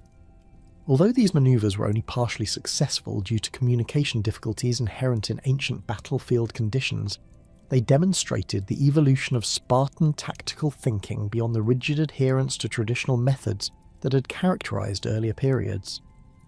The collapse of coalition resistance following the Spartan breakthrough on their right wing illustrated both the psychological factors that influenced hoplite warfare and the tactical consequences of fighting against opponents whose reputation for invincibility had been established through generations of victory. The sight of Spartan warriors systematically destroying the Mantinean phalanx created panic that spread throughout the coalition army, despite the fact that Athenian and Argive contingents on other parts of the battlefield were achieving local successes against their immediate opponents. This psychological collapse demonstrated how traditional Greek warfare remained as much a contest of morale and reputation as of tactical skill and equipment quality. The casualty figures from Mantinea, approximately 1,100 coalition dead compared to fewer than 300 Spartan losses, reflected the continued lethality of hoplite warfare when conducted according to traditional methods by properly trained forces. The bronze weapons and armour that had evolved over centuries of Greek warfare retained their effectiveness in determining battlefield outcomes, while the disciplined formations that had made phalanx warfare dominant throughout the Mediterranean continued to provide decisive advantages when properly coordinated and led. The evolution of siege warfare during the Peloponnesian War represented one of the most significant tactical developments of the conflict, as both sides were forced to develop capabilities for conducting extended operations against fortified positions that could not be reduced through traditional methods. The Siege of Plataea, beginning in 429 BC and lasting until 427 BC, provided the first major test of these evolving techniques while demonstrating the challenges inherent in adapting hoplite warfare to urban combat environments that differed fundamentally from the open battlefields where phalanx formations achieved optimal effectiveness. The initial Spartan investment of Plataea revealed the limitations of traditional Greek siege methods when confronted by well-prepared defences and determined resistance. The city's fortifications, constructed with Athenian technical assistance during the previous decades, incorporated sophisticated defensive features that reflected growing expertise in siege warfare throughout the Greek world. The walls rose to heights of nearly 40 feet and featured projecting towers that provided enfilading fire against attacking forces, while the interior layout had been modified to facilitate urban combat and the distribution of supplies during extended siege operations. Spartan siege techniques during the Plataea operation demonstrated remarkable innovation and technical sophistication that challenged assumptions about Spartan conservatism in military matters. The construction of a massive earth ramp designed to overtop the city's walls required engineering expertise and logistical coordination that rivaled the greatest construction projects of the ancient world. Thousands of workers, including helots and allied troops, laboured for months to build this artificial mountain of earth and stone, while Spartan engineers developed specialised equipment for moving massive quantities of material and coordinating the complex construction operations. The Plataean response to Spartan siege techniques revealed the defensive innovations that had evolved in response to increasingly sophisticated attack methods. The defenders constructed counterwalls that raised the height of their fortifications as the Spartan ramp grew higher, while simultaneously developing underground tunnels designed to undermine the attacking earthwork. These defensive measures required extensive coordination between military and civilian populations, as every adult in the city participated in construction work while maintaining constant vigilance against surprise attacks. The introduction of incendiary weapons during the Plataea siege represented a significant technological innovation that would influence siege warfare throughout the ancient world. Spartan forces attempted to burn the city by constructing massive fires against the walls, using specially prepared combustible materials that could generate temperatures sufficient to crack stone and bronze. The defenders responded by developing counterfire techniques and protective measures that demonstrated growing sophistication in defensive engineering, while both sides experimented with chemical compounds designed to enhance the effectiveness of incendiary attacks.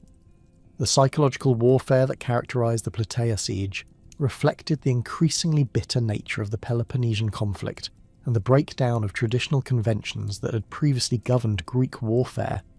Spartan forces attempted to induce surrender through systematic destruction of the surrounding countryside and the display of captured Athenian equipment from other campaigns, while Plataean defenders maintained morale through religious ceremonies and appeals to their historical alliance with Athens.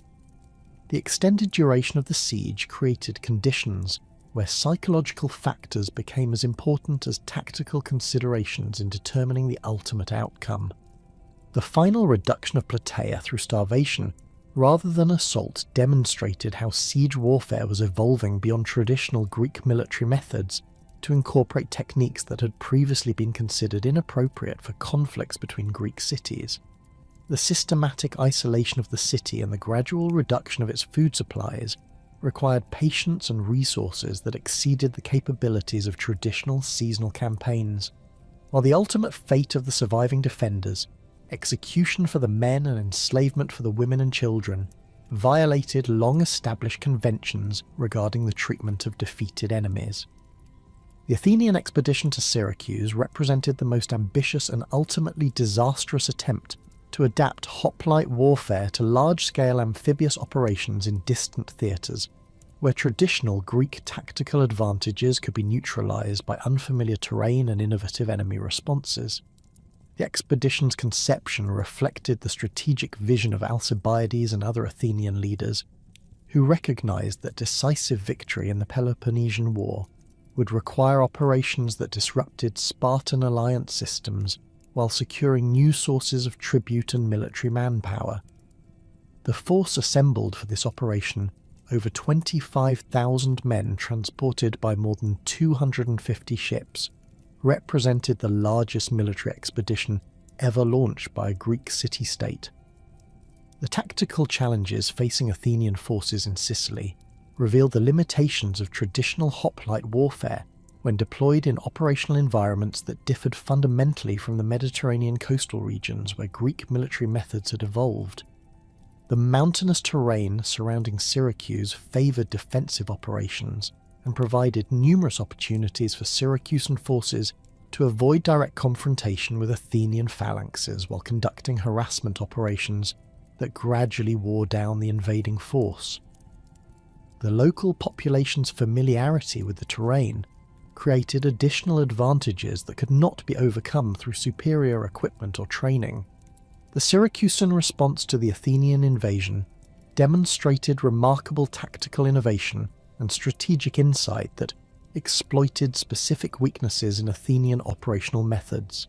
Syracusan commanders, led by Hermocrates and later supported by the Spartan general Gylippus, developed combined arms tactics that integrated hoplite formations with cavalry units and specialised troops trained for operations in broken terrain. These tactical innovations reflected careful study of Athenian methods and represented sophisticated attempts to neutralise traditional Greek military advantages through innovative defensive strategies. The siege operations around Syracuse revealed how urban warfare had evolved beyond traditional Greek siege methods to incorporate sophisticated engineering techniques and coordinated attacks by multiple specialised units. Athenian forces constructed extensive fortification lines designed to isolate the city from external support while providing protected bases for siege equipment and supply operations. These engineering works, extending for miles around the city's perimeter, required enormous expenditures of labour and materials, while demonstrating the logistical capabilities that had made Athenian imperial expansion possible. The naval operations that accompanied the Syracuse siege demonstrated the crucial importance of maintaining sea communications during extended amphibious campaigns, while revealing the vulnerabilities that could be exploited by enemies who understood Greek tactical limitations. Syracusan naval forces, initially inferior to the Athenian fleet in both numbers and experience, gradually developed techniques for operating in the confined waters of the Great Harbour that neutralised traditional Athenian advantages in ramming tactics and marine boarding operations. These innovations included modifications to ship design and the development of specialised tactics adapted to local conditions. The massacre at Melos in 416 BC represented perhaps the most dramatic example of how traditional Greek military conventions were breaking down under the pressures of extended warfare and imperial competition.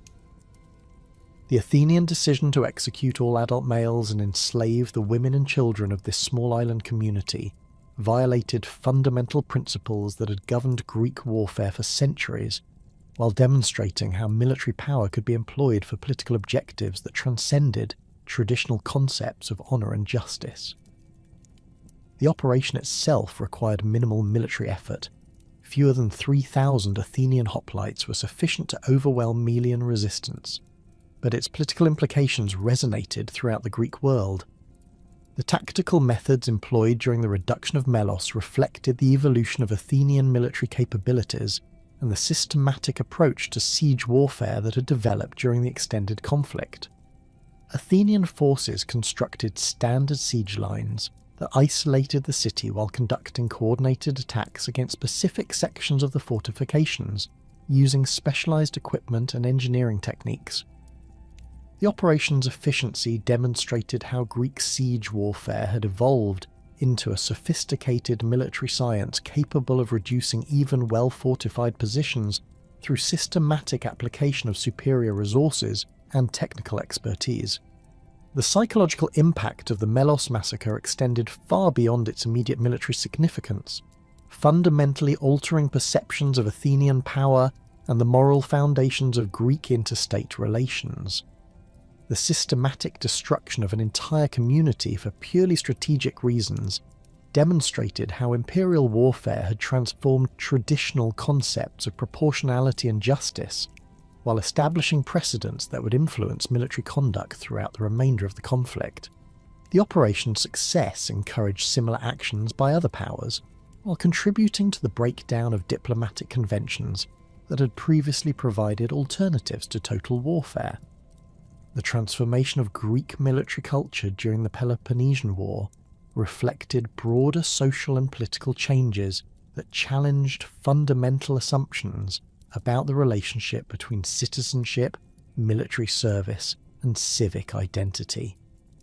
The extended duration of the conflict created pressures that forced both sides to adapt their military systems in ways that fundamentally altered the social foundations of hoplite warfare, while introducing innovations that would influence military development throughout the ancient world. These changes represented not merely tactical adaptations, but fundamental transformations in the nature of Greek civilization itself. The collapse of Athenian power following the decisive defeat at Aegospotami in 405 BC created a military vacuum that fundamentally destabilized the traditional balance of Greek warfare, ushering in an era of unprecedented tactical experimentation and professional military development that would permanently transform the nature of hoplite combat. Sparta's emergence as the dominant Greek power appeared to vindicate traditional hoplite methods, yet the very completeness of their victory masked growing vulnerabilities in the phalanx system that innovative commanders would soon exploit with devastating effectiveness. The 30 years following Athens' surrender witnessed a revolution in Greek military thinking that challenged every assumption about hoplite warfare, while introducing tactical innovations that would influence military development throughout the ancient world. The establishment of Spartan hegemony throughout Greece initially reinforced traditional military hierarchies and tactical doctrines that emphasized the supremacy of heavily armoured citizen soldiers fighting in disciplined phalanx formations. Lysander's systematic installation of oligarchic governments throughout the former Athenian Empire was supported by Spartan garrisons whose bronze-armoured warriors served as visible symbols of military dominance and political authority. These garrison forces, typically comprising between 200 and 500 Spartan and Perioeci hoplites, maintained control through the demonstrated superiority of traditional Spartan military methods, while suppressing local resistance movements that lack the training and equipment necessary to challenge professional phalanx formations. The Spartan military system that dominated Greece after 404 BC represented the culmination of 3 centuries of tactical refinement and social organisation centred entirely on hoplite warfare excellence. Spartan warriors continued to wear the distinctive bronze panoplies that had made them legendary throughout the Mediterranean, perfectly fitted cuirasses hammered from single sheets of bronze and decorated with anatomical details that deflected enemy weapons while creating psychological intimidation, lambda-blazoned shields that had been passed down through generations of warriors, and the crimson cloaks that concealed bloodstains while maintaining unit cohesion during the chaos of battle. Their iron-pointed spears, balanced to perfection and wielded with precision developed through decades of constant training, remained the most feared weapons in the Greek world. The tactical supremacy of Spartan phalanx formations appeared unassailable to contemporary observers who had witnessed their systematic destruction of Athenian military power and the subsequent submission of Greek cities throughout the Aegean. The agoge system continued to produce warriors whose entire identity centred on formation discipline and collective combat effectiveness, while the Helot labour force provided the economic foundation necessary for maintaining professional military capabilities that citizen farmers from other cities could not match. Spartan tactical doctrine emphasised the coordinated advance of bronze-armoured warriors whose overlapping shields created impenetrable barriers against enemy attacks, while their synchronised spear thrusts could penetrate any formation that lacked comparable training and equipment. However, the very success of traditional Spartan methods created strategic vulnerabilities that innovative commanders would exploit through tactical adaptations designed specifically to neutralise phalanx advantages.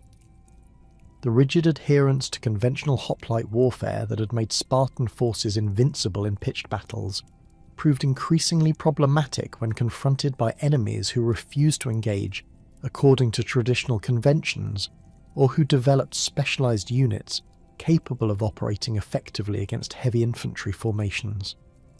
The demographic constraints that limited Spartan military manpower, fewer than 8,000 full citizens remained by 400 BC, created additional pressures that forced reliance on allied contingents whose loyalty and tactical effectiveness could not be guaranteed.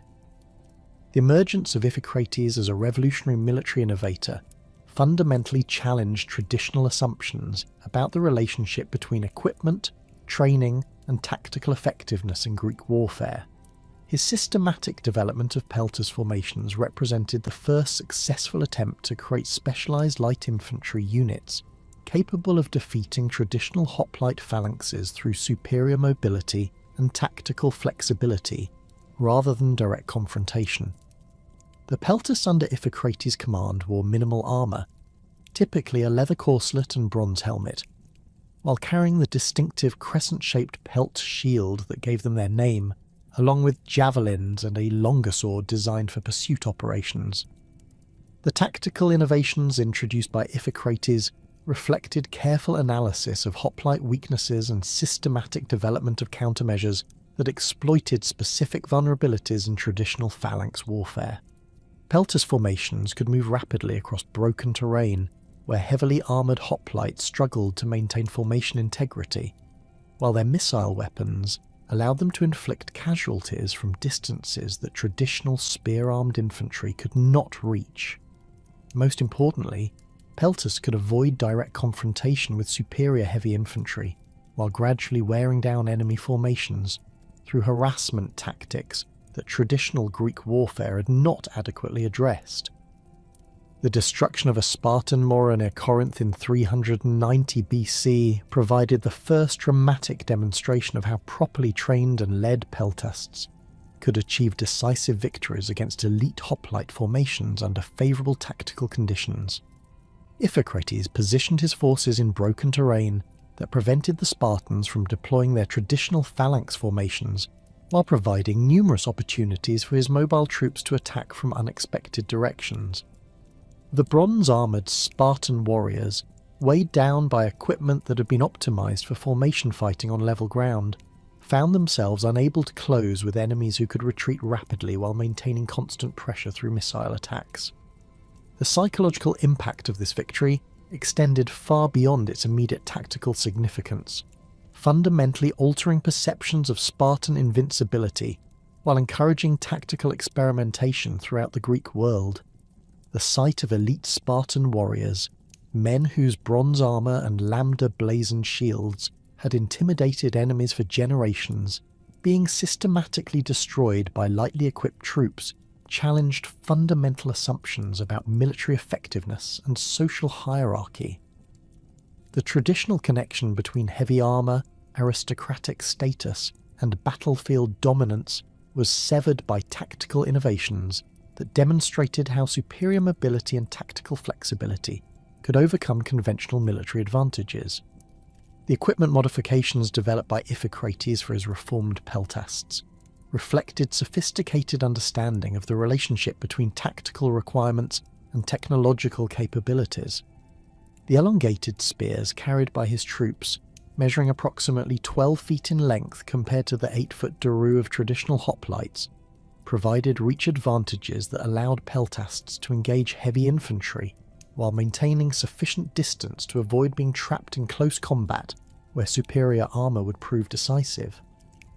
The modified swords, longer and heavier than traditional Greek weapons, were designed specifically for pursuit operations against retreating enemies whose bronze armour could be penetrated through gaps that opened during flight. The shield modifications introduced by Iphicrates represented equally significant innovations that balanced protection with mobility requirements essential for the new tactical doctrine. The pelt shield, constructed from leather reinforced with bronze fittings, provided adequate protection against missile weapons, while weighing significantly less than the bronze-faced aspers that had dominated Greek warfare for centuries. The shield's smaller size and lighter weight allowed for greater individual mobility, while the crescent shape provided optimal protection for warriors advancing at angles that would expose traditional round shields to enemy attacks. The training methods developed for Iphicratian peltasts emphasized individual initiative and tactical flexibility, rather than the rigid formation discipline that characterized traditional hoplite warfare. Warriors learned to operate in loose formations that could adapt rapidly to changing battlefield conditions, while maintaining coordination through visual signals and predetermined tactical procedures. This training approach required different psychological conditioning than traditional hoplite methods, as peltasts needed to develop confidence in their individual fighting abilities while maintaining unit cohesion during complex maneuvers that traditional formations could not execute. The integration of peltast units with traditional hoplite formations created new tactical possibilities that enhanced the effectiveness of combined arms operations, while addressing specific weaknesses that had been exposed during the Peloponnesian War. Greek commanders learned to coordinate light infantry screening operations with heavy infantry advances, using peltasts to disrupt enemy formations before committing valuable hoplites to decisive engagements. These combined arms tactics required sophisticated command procedures and extensive joint training that reflected the growing professionalization of Greek military forces during this period of intense tactical innovation. The rise of Epaminondas as the most innovative tactical genius of the 4th century BC represented a fundamental challenge to traditional Greek military thinking that had emphasized the supremacy of Spartan methods and the inherent advantages of conventional phalanx warfare. His revolutionary approach to battlefield tactics combined deep historical knowledge with creative tactical thinking that identified specific weaknesses in Spartan doctrine while developing countermeasures that could be implemented by forces possessing different capabilities and training standards. The Theban military system under Epaminondas' leadership became a laboratory for tactical experimentation that would influence military development throughout the ancient world. The development of the oblique order represented Epaminondas' most significant contribution to tactical theory, and demonstrated how mathematical precision could be applied to battlefield problems that had previously been resolved through superior training or equipment quality. This formation concentrated maximum force against a specific section of the enemy line while refusing engagement along the remainder of the front, creating local superiority that could achieve decisive breakthrough even against numerically superior opponents. The oblique order required precise coordination and timing that tested the limits of ancient command and control capabilities while demanding tactical flexibility that exceeded traditional Greek military training. The Sacred Band of Thebes represented the most elite military unit of the 4th century BC and embodied Epaminondas' innovative approach to military organization and tactical employment. This force of 300 warriors, organized in pairs of lovers whose emotional bonds reinforced military effectiveness, combined traditional hoplite equipment with specialized training that emphasized tactical flexibility and individual initiative within coordinated formations. The Sacred Band warriors wore bronze panoplies that matched the finest Spartan equipment while receiving training that surpassed even the Agogus system in its intensity and tactical sophistication. The psychological foundation of sacred band effectiveness reflected sophisticated understanding of human motivation and group dynamics that challenged traditional assumptions about military organisation. The pairing of lovers created emotional bonds that reinforced tactical discipline, while providing motivation that exceeded conventional patriotic or economic incentives. Archaeological evidence from Theban grave sites reveals equipment sets belonging to sacred band warriors that demonstrate exceptional craftsmanship and standardization, indicating systematic investment in creating an elite force whose capabilities would justify the enormous resources required for their training and maintenance. The tactical employment of the sacred band as a concentrated shock force represented a revolutionary departure from traditional Greek military doctrine that had emphasized the uniform distribution of elite warriors throughout phalanx formations. Epaminondas positioned this elite unit at the crucial point of his oblique formations, where their superior training and motivation could achieve decisive breakthrough against enemy resistance. The concentrated employment of elite forces created tactical possibilities that had not existed when the best warriors were distributed throughout conventional formations according to traditional practice. The Battle of Leuctra in 371 BC represented the culmination of Theban tactical innovation and provided the definitive test of revolutionary military methods against the finest traditional forces that Sparta could deploy. The Spartan army that took the field comprised approximately 10,000 warriors, including nearly 700 full Spartiates supported by perioeci and allied contingents whose bronze armour gleamed with the polish that had intimidated enemies for generations. King Cleombrotus I commanded forces that represented the pinnacle of traditional hoplite warfare, with warriors whose training and equipment embodied 3 centuries of military refinement and tactical development. The initial deployment of opposing forces revealed the fundamental differences between traditional and revolutionary approaches to Greek warfare. The Spartan formation followed conventional patterns with elite troops positioned on the right wing according to ancient custom, while allied contingents occupied positions based on traditional tactical doctrine that emphasized uniform distribution of capabilities across the entire front. The bronze-faced shields of the Spartan phalanx, arranged in perfect alignment and decorated with the lambda symbols that had become synonymous with military excellence, created a visual display designed to intimidate enemies before actual combat commenced. Epaminondas' tactical deployment represented a complete rejection of conventional military wisdom and demonstrated how innovative thinking could overcome traditional advantages through superior tactical coordination. The Theban left wing, reinforced to a depth of 50 ranks and spearheaded by the sacred band, concentrated overwhelming force against the Spartan right, where traditional doctrine positioned their elite troops. This tactical innovation created local numerical superiority that could overwhelm even elite opponents, while the refused right wing avoided engagement with superior Spartan forces until the decisive breakthrough had been achieved.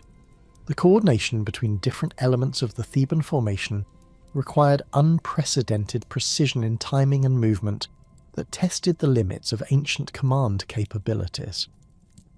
The deep phalanx formation on the left wing had to advance at precisely calculated angles, while maintaining formation integrity across broken ground, while the refused right wing needed to retreat at controlled rates that maintained tactical cohesion without creating gaps that enemy forces could exploit. The sacred band, positioned at the spearhead of the main attack, bore responsibility for achieving the initial breakthrough that would determine the battle's outcome. The initial collision between the sacred band and elite Spartan forces created one of the most intense combats in ancient military history, as warriors wearing the finest bronze armour and wielding perfectly balanced weapons engaged in close combat that tested every aspect of their training and equipment.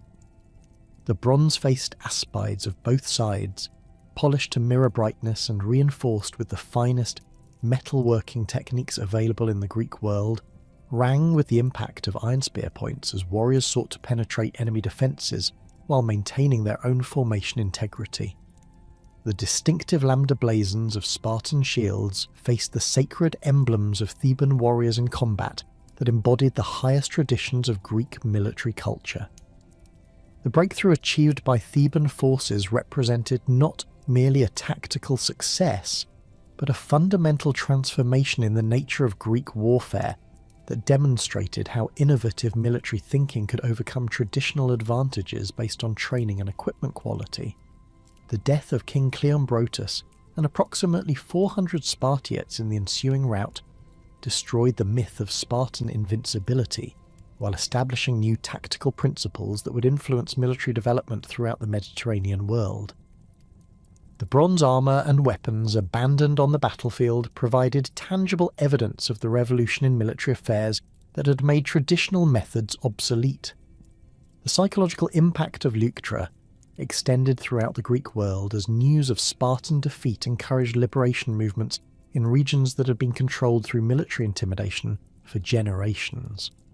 The Messenian revolt that followed Theban victory demonstrated how tactical innovations could have strategic consequences that exceeded their immediate battlefield significance, as populations that had been suppressed through fear of Spartan military superiority recognized that traditional methods were no longer invincible.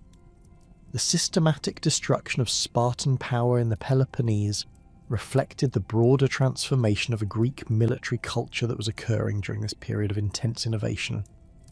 The liberation of Messenia represented one of the most significant strategic consequences of tactical innovation during the 4th century BC, as Theban military success enabled the restoration of communities that had been enslaved for over 2 centuries. The new city of Messena, constructed with Theban assistance and defended by warriors trained in the latest tactical methods, symbolized the transformation of Greek political relationships that had been made possible through military innovation. The fortifications of Messene, designed to incorporate lessons learned from recent siege warfare developments, provided defensive capabilities that could resist traditional assault methods while supporting the new tactical approaches that had proven effective against conventional forces. The rise of professional armies during this period represented a fundamental transformation in the social foundations of Greek warfare that challenged traditional connections between citizenship, property ownership, and military service. The economic pressures created by extended conflicts and the tactical advantages provided by specialized training encouraged the development of mercenary forces whose loyalty could be purchased rather than assumed based on civic obligation. These professional soldiers possessed military skills that often exceeded those of citizen farmers, while lacking the political constraints that had traditionally limited the employment of military force for purely strategic objectives. The 10,000s march under Xenophon provided the most famous example of professional military capabilities and demonstrated how well-trained mercenary forces could operate effectively in hostile environments far from their home communities. The Greek mercenaries who had served Cyrus the Younger in his attempt to claim the Persian throne found themselves stranded in hostile territory following the Battle of Cunaxa, yet their disciplined formations and tactical expertise enabled them to conduct a fighting withdrawal across hundreds of miles of enemy territory. The bronze-armoured Hoplites, who formed the core of this force, maintained their equipment and formation discipline throughout the arduous retreat, demonstrating the continued effectiveness of traditional Greek military methods when properly applied. The tactical adaptations developed during the retreat of the 10,000 revealed how Greek military methods could be modified to address challenges that differed significantly from traditional interstate warfare. The integration of light troops with hoplite formations became essential for operations in mountainous terrain, where traditional phalanx tactics were disadvantaged. While the development of specialized procedures for river crossings and night marches demonstrated the tactical flexibility that professional forces could achieve through systematic training and experienced leadership. The successful completion of the march established important precedents for mercenary employment while providing practical demonstrations of military capabilities that influenced tactical development throughout the Greek world. The increasing employment of mercenary forces created new economic pressures that influenced both military tactics and political relationships throughout the 4th century BC. Professional soldiers required regular payment that strained the financial resources of traditional city-states, while creating dependencies that could be exploited by wealthy powers capable of maintaining large mercenary armies. The tactical advantages provided by professional training had to be balanced against the political risks inherent in employing forces whose primary loyalty was to their paymasters rather than the communities they served. The integration of cavalry with traditional hoplite formations represented another crucial development that enhanced tactical flexibility while addressing specific weaknesses that had been exposed during conflicts with non-Greek enemies. Greek cavalry forces had traditionally played supporting roles in military operations that were dominated by heavy infantry formations, but the tactical innovations of the 4th century BC demonstrated how mounted troops could be employed more effectively when properly coordinated with reformed infantry units. The development of combined arms tactics required extensive joint training and sophisticated command procedures that reflected the growing complexity of Greek military operations. The evolution of siege warfare during this period incorporated technological innovations that enhanced the effectiveness of traditional assault methods while introducing entirely new approaches to reducing fortified positions. The development of specialized siege equipment, including improved battering rams, siege towers, and torsion artillery, provided attacking forces with capabilities that could overcome defensive advantages that had previously made sieges prohibitively expensive and time-consuming.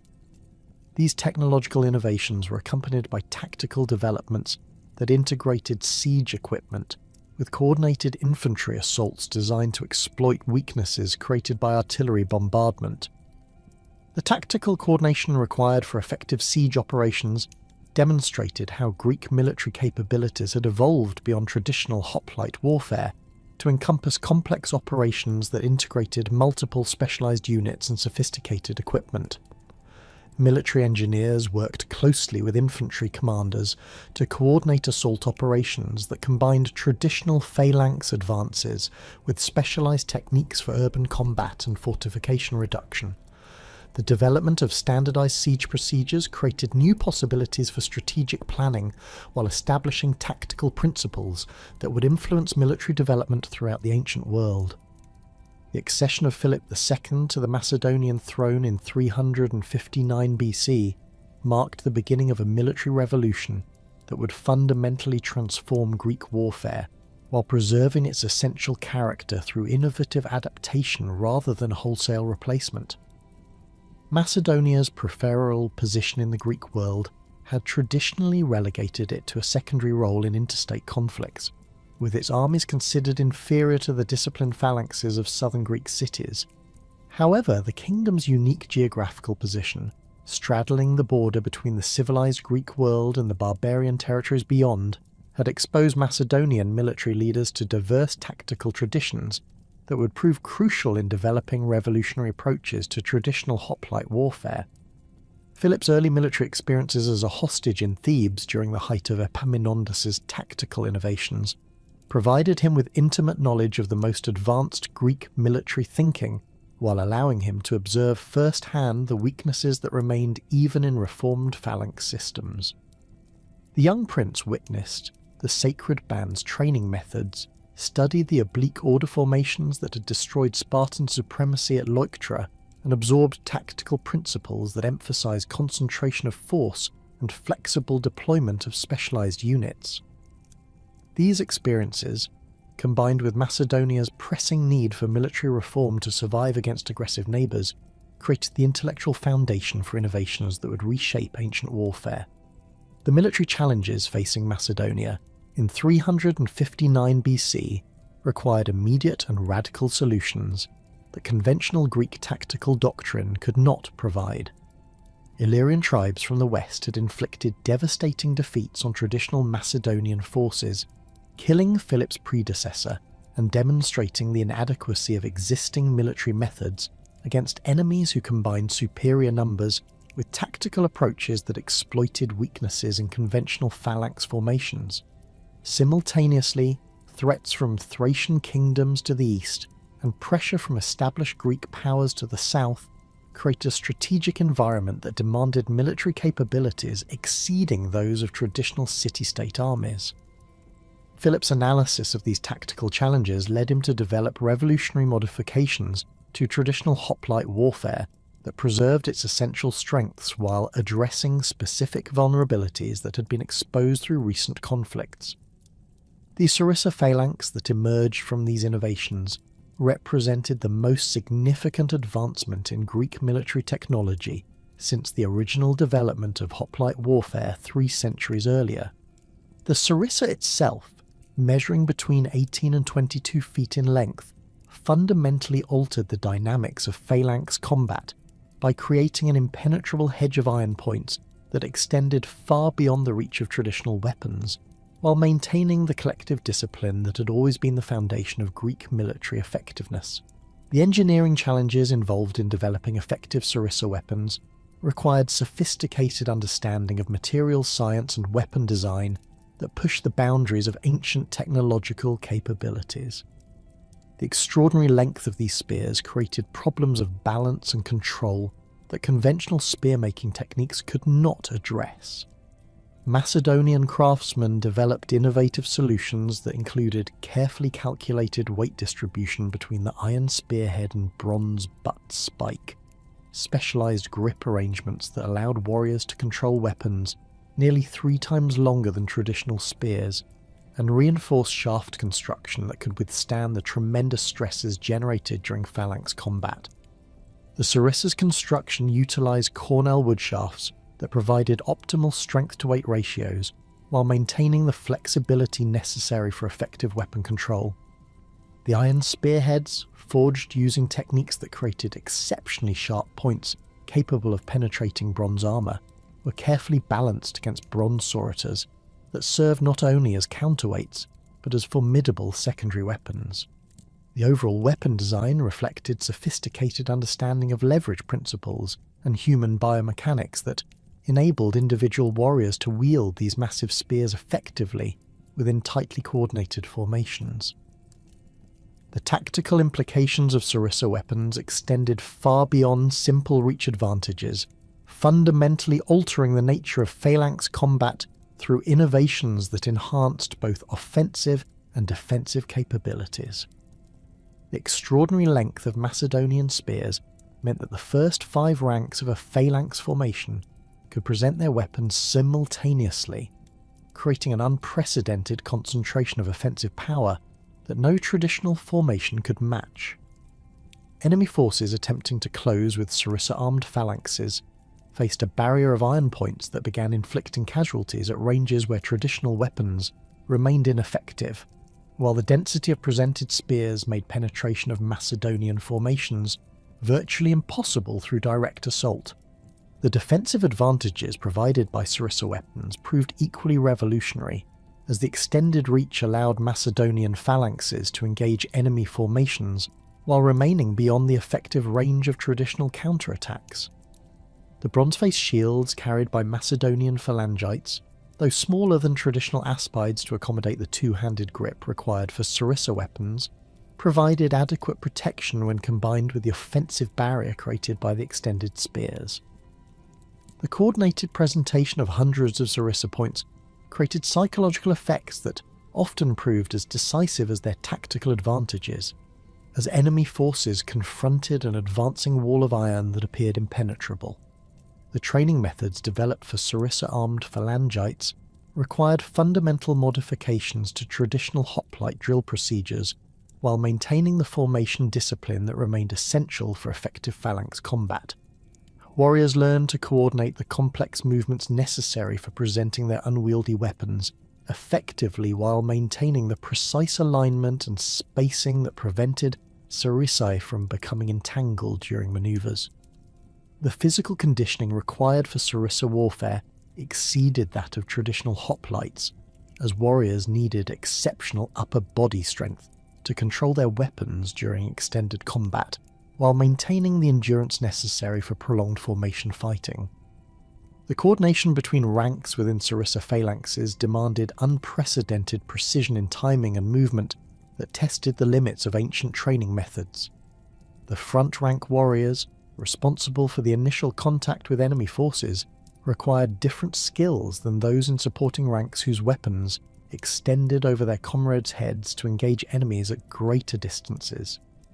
The complex interactions between different ranks during advance, combat and retreat required extensive practice and absolute trust between warriors who depended on their comrades' precision to avoid injury from friendly weapons while maintaining offensive effectiveness. The integration of traditional hoplite elements within Philip's reformed military system demonstrated sophisticated understanding of combined arms principles that preserved proven tactical methods while enhancing them through innovative adaptations. The Hypaspists, elite heavy infantry units that bridged the gap between traditional hoplites and Sarissa-armed phalangites, retained conventional equipment and training while developing specialized techniques for operating in coordination with the new phalanx formations. These units carried traditional aspides and doru spears, but received enhanced training that emphasized tactical flexibility and rapid deployment in support of phalanx operations. The Hypaspists' equipment reflected careful balance between traditional Greek military requirements and the specialized needs of combined arms operations within Macedonian tactical doctrine. Their bronze cuirasses, hammered to provide maximum protection while maintaining the mobility necessary for rapid maneuvers, incorporated design elements that facilitated coordination with both phalanx formations and other specialized units. The shields carried by Hypaspists, though maintaining traditional size and construction methods, featured distinctive blazons that identified their elite status while providing visual coordination points during complex battlefield maneuvers. The tactical employment of Hypaspists as elite shock troops and formation guards demonstrated how traditional hoplite capabilities could be enhanced through specialized training and strategic positioning within innovative military systems. These warriors operated on the flanks of Sarissa phalanxes, where their traditional equipment and flexible training provided tactical advantages that the longer weapons of phalangites could not achieve. During siege operations and urban combat, Hypaspists served as assault troops whose conventional weapons proved more effective than Sarissi in confined spaces where the longer spears became unwieldy. The development of Macedonian cavalry forces represented another crucial innovation that enhanced the effectiveness of reformed phalanx formations, while providing tactical capabilities that traditional Greek armies had never possessed. The companion cavalry, recruited from Macedonian nobility and equipped with the finest armour and weapons available, operated as heavy shock troops whose coordinated charges could exploit breakthroughs created by phalanx advances while pursuing retreating enemies with devastating effectiveness. These mounted warriors wore bronze cuirasses that rivaled those of elite hoplites, while carrying cavalry spears and swords designed specifically for mounted combat. The coordination between Macedonian cavalry and phalanx formations required sophisticated tactical planning and precise execution that demonstrated the advanced military thinking that characterized Philip's innovations. Cavalry units positioned on the flanks of phalanx formations could protect the vulnerable sides of Sarissa armed troops while providing offensive capabilities that could exploit tactical opportunities created by phalanx advances. The psychological impact of coordinated cavalry and phalanx operations often proved as decisive as their tactical effectiveness. As enemy forces confronted military capabilities that exceeded anything in their previous experience, the siege capabilities developed by Macedonian forces under Philip's leadership incorporated the most advanced engineering techniques available, while adapting them to support the tactical innovations that characterized the reformed phalanx system. Macedonian military engineers developed specialized equipment for reducing fortified positions, including improved torsion artillery, sophisticated siege towers, and coordinated assault techniques that integrated traditional Greek siege methods with innovations derived from exposure to diverse military traditions. The systematic reduction of Greek cities during Philip's expansion demonstrated how these capabilities could overcome defensive advantages that had previously protected traditional city-states from conquest. The Siege of Printhus in 340 BC provided a comprehensive demonstration of Macedonian siege capabilities, while revealing the tactical coordination that characterized Philip's military system. The operation required integration of multiple specialized units, including siege engineers, artillery crews, assault troops, and support personnel whose coordinated efforts gradually overcame defensive positions that had been considered impregnable. The use of siege towers that protected advancing troops while providing platforms for artillery bombardment demonstrated sophisticated understanding of combined arms principles that extended traditional Greek siege methods through technological and tactical innovations. The development of Macedonian artillery represented a revolutionary advancement in siege warfare that provided capabilities far exceeding those of traditional Greek siege equipment. Torsion catapults, capable of hurling stones weighing over 60 pounds with accuracy sufficient to target specific sections of enemy fortifications, could breach walls that had previously been vulnerable only to undermining or prolonged blockade. The coordination between artillery bombardment and infantry assault required precise timing and communication that demonstrated the advanced tactical thinking that characterized Macedonian military operations. Alexander's inheritance of Philip's military innovations provided the foundation for campaigns that would demonstrate the ultimate potential of reformed phalanx warfare, while adapting Macedonian tactical methods to operational challenges that exceeded even Philip's ambitious vision. The army that crossed into Asia in 334 BC represented the pinnacle of Greek military development, combining traditional hoplite strengths with innovations that had been tested and refined through decades of successful operations against diverse enemies. The Sarissa phalanx formations that form the core of Alexander's forces embodied tactical principles that preserved the essential character of Greek warfare while enhancing its effectiveness through systematic innovation. The Battle of Granicus in 334 BC provided the first major test of Macedonian tactical methods against Persian forces while demonstrating how reformed phalanx warfare could achieve decisive results against enemies whose military traditions differed fundamentally from those of the Greek world. The Persian cavalry charges that had traditionally disrupted Greek formations proved ineffective against Sarissa-armed phalanxes whose extended weapons could engage mounted troops before they reached effective striking distance. The coordination between Macedonian phalanx formations and supporting cavalry demonstrated tactical flexibility that enabled rapid exploitation of tactical opportunities while maintaining formation integrity under pressure. The tactical deployment of Macedonian forces at Granicus revealed sophisticated understanding of terrain effects and enemy capabilities that reflected the advanced military thinking that characterized Alexander's command style.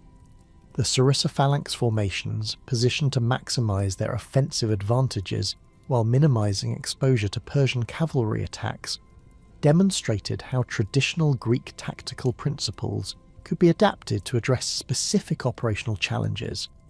The hypaspists, deployed to protect the vulnerable flanks of phalanx formations while providing assault capabilities for river crossing operations, exemplified the combined arms approach that distinguished Macedonian warfare from traditional Greek methods.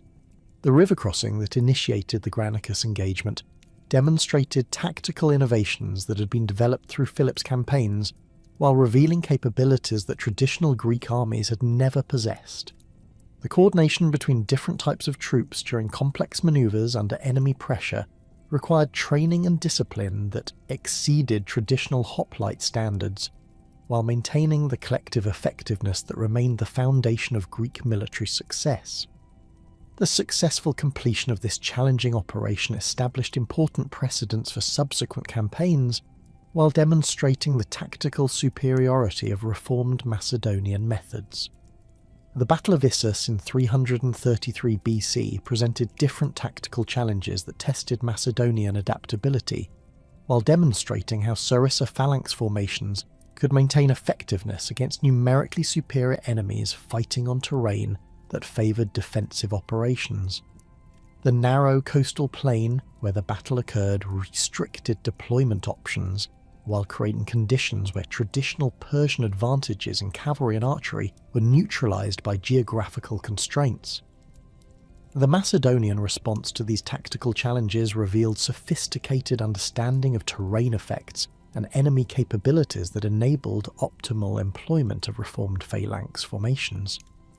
The initial deployment of forces at Issus demonstrated Alexander's tactical genius and his ability to adapt Macedonian methods to specific battlefield conditions while maintaining the aggressive approach that characterized his military style. The Sarissa phalanx formations, arranged to present maximum offensive power against Persian infantry while protecting their flanks against cavalry attacks, created tactical conditions that favoured Macedonian strengths while minimizing enemy advantages. The coordination between phalanx advances and cavalry operations required precise timing that tested the limits of ancient command capabilities while demonstrating the tactical flexibility that distinguished Macedonian warfare. The breakthrough achieved by Macedonian forces at Issus resulted from the systematic application of tactical principles that combined traditional Greek military strengths with innovations that enhanced their effectiveness against diverse enemy types. The Sarissa-armed phalangites, advancing in formations that presented hundreds of iron spear points while maintaining perfect alignment and coordination, created offensive pressure that Persian forces could not resist through traditional methods. The psychological impact of this advance, combined with the tactical effectiveness of coordinated attacks by multiple specialized units, achieved decisive results that demonstrated the superiority of reformed Macedonian methods. The Siege of Tyre in 332 BC represented perhaps the most ambitious engineering project of the ancient world, while demonstrating how Macedonian siege capabilities could overcome defensive advantages that had previously been considered insurmountable. The construction of a causeway connecting the mainland to the island city required enormous expenditures of labour and materials, while demonstrating the logistical capabilities that supported Macedonian military operations. The coordination between engineering work and military operations required sophisticated planning and execution that reflected the advanced military thinking that characterized Alexander's campaigns. The tactical challenges presented by Tyre's island position forced Macedonian engineers to develop innovative solutions that combined traditional siege methods with unprecedented engineering projects.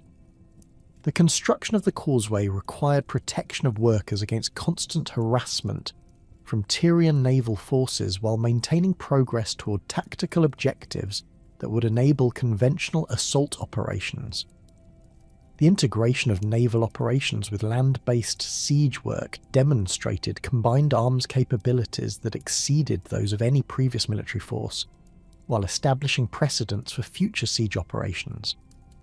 The ultimate reduction of Tyre through coordinated assault operations demonstrated how Macedonian siege capabilities could achieve results that traditional Greek methods could never have accomplished. The systematic destruction of defensive positions through artillery bombardment, followed by coordinated infantry assaults that exploited breaches created by siege equipment, revealed tactical coordination that reflected years of experience and sophisticated understanding of siege warfare principles. The successful completion of this operation established Macedonian supremacy in siege warfare, while demonstrating capabilities that would prove crucial during subsequent operations against fortified positions throughout the Persian Empire. The Battle of Gaugamela in 331 BC represented the ultimate test of Macedonian tactical methods against the full military resources of the Persian Empire, while demonstrating how reformed phalanx warfare could achieve a decisive strategic results through superior tactical coordination and innovative deployment.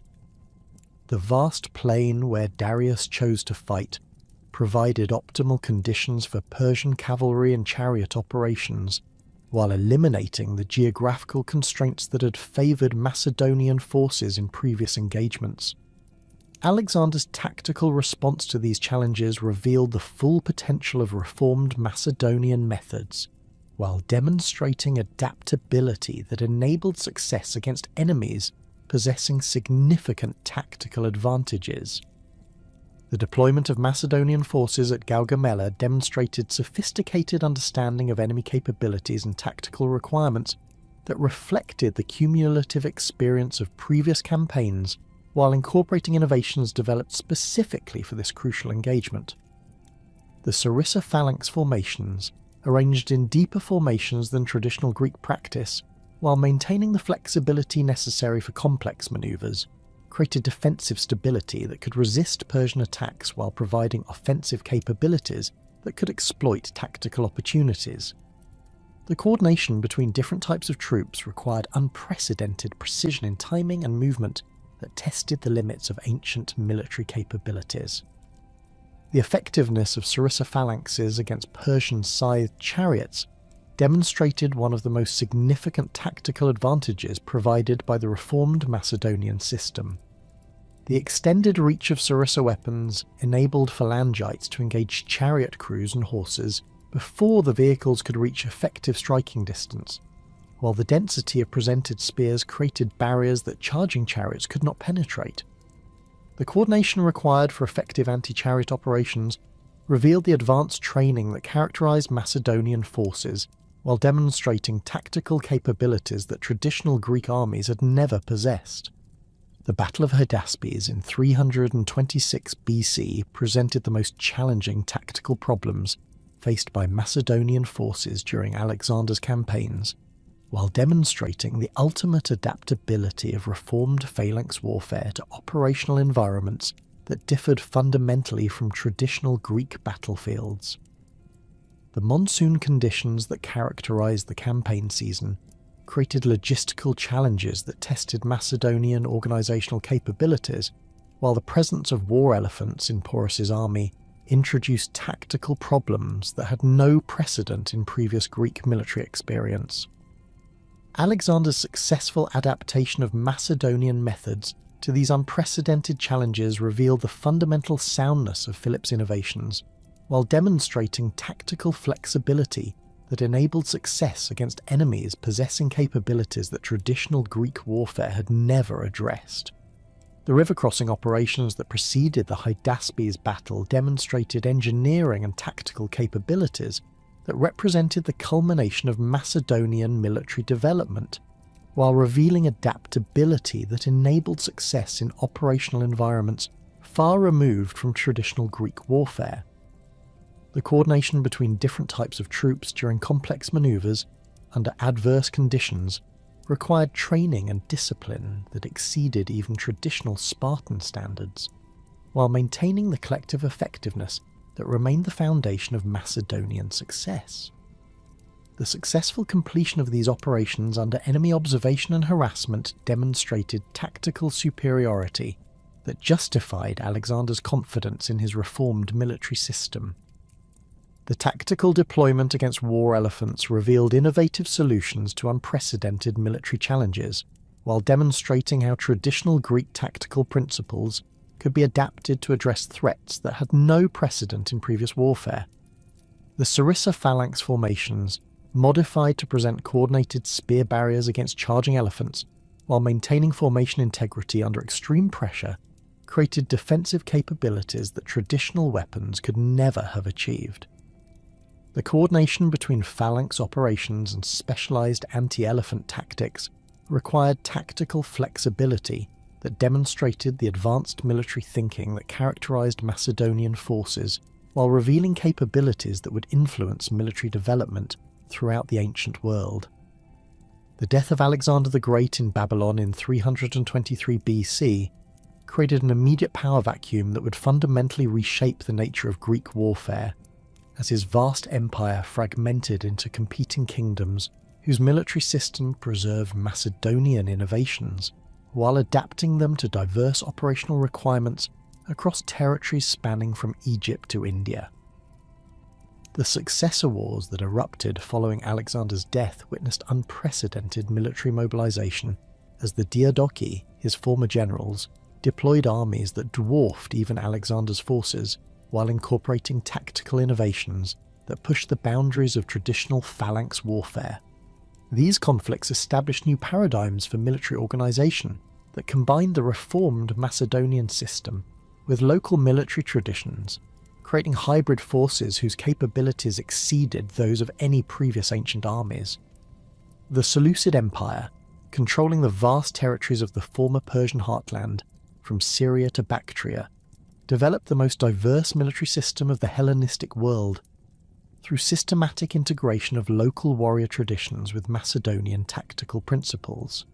Seleucus I and his successors recognized that effective control over such extensive territories required military capabilities that transcended traditional Greek warfare, leading to innovations that incorporated Persian cavalry techniques, Indian elephant warfare, and Central Asian horse archery within formations anchored by sarissa armed phalanxes. The Seleucid military system represented the ultimate expression of combined arms warfare in the ancient world, fielding forces that could operate effectively across desert, mountain, and river environments while maintaining the tactical coherence that remained essential for battlefield success. The core of Seleucid military power remained the traditional sarissa phalanx, but these formations underwent significant modifications that reflected operational requirements unique to governing a multi-ethnic empire. Seleucid phalangites continued to carry the 18-foot sarissae that had proven decisive in Alexander's campaigns, but their equipment incorporated design elements derived from Persian and Central Asian military traditions. Bronze cuirasses were often reinforced with scale armour sections that provided enhanced protection against the diverse missile weapons encountered throughout the empire, while helmets combined Greek metalworking techniques with decorative elements that reflected the cultural diversity of Seleucid territories. The recruitment practices developed by the Seleucids demonstrated sophisticated understanding of the demographic realities governing Hellenistic warfare, as the relatively small Greek and Macedonian populations available for military service could not sustain the massive armies required for controlling territories that encompassed dozens of different ethnic groups. Military colonization programs established Greek settlements throughout the empire whose populations provided trained manpower for phalanx formations, while serving as centres for spreading Hellenistic military culture among local populations. These military colonies, known as katoikiai, combined agricultural settlement with garrison duties, creating a system that sustained military effectiveness while promoting cultural assimilation. The integration of diverse warrior traditions within Seleucid armies required innovative command structures that could coordinate forces whose training, equipment, and tactical methods differed significantly from traditional Greek models. Seleucid military organisation incorporated Persian administrative methods with Macedonian tactical doctrine, creating hierarchical systems that could manage armies comprising Greek phalangites, Persian cavalry, Scythian horse archers, Indian war elephants, and numerous specialised units drawn from throughout the empire. The coordination between these diverse elements required extensive joint training and standardised command procedures that reflected the growing complexity of Hellenistic military operations. The Ptolemaic Kingdom of Egypt developed military capabilities that emphasised naval power and defensive warfare, while maintaining phalanx formations adapted to the unique geographical and strategic requirements of the Nile Valley.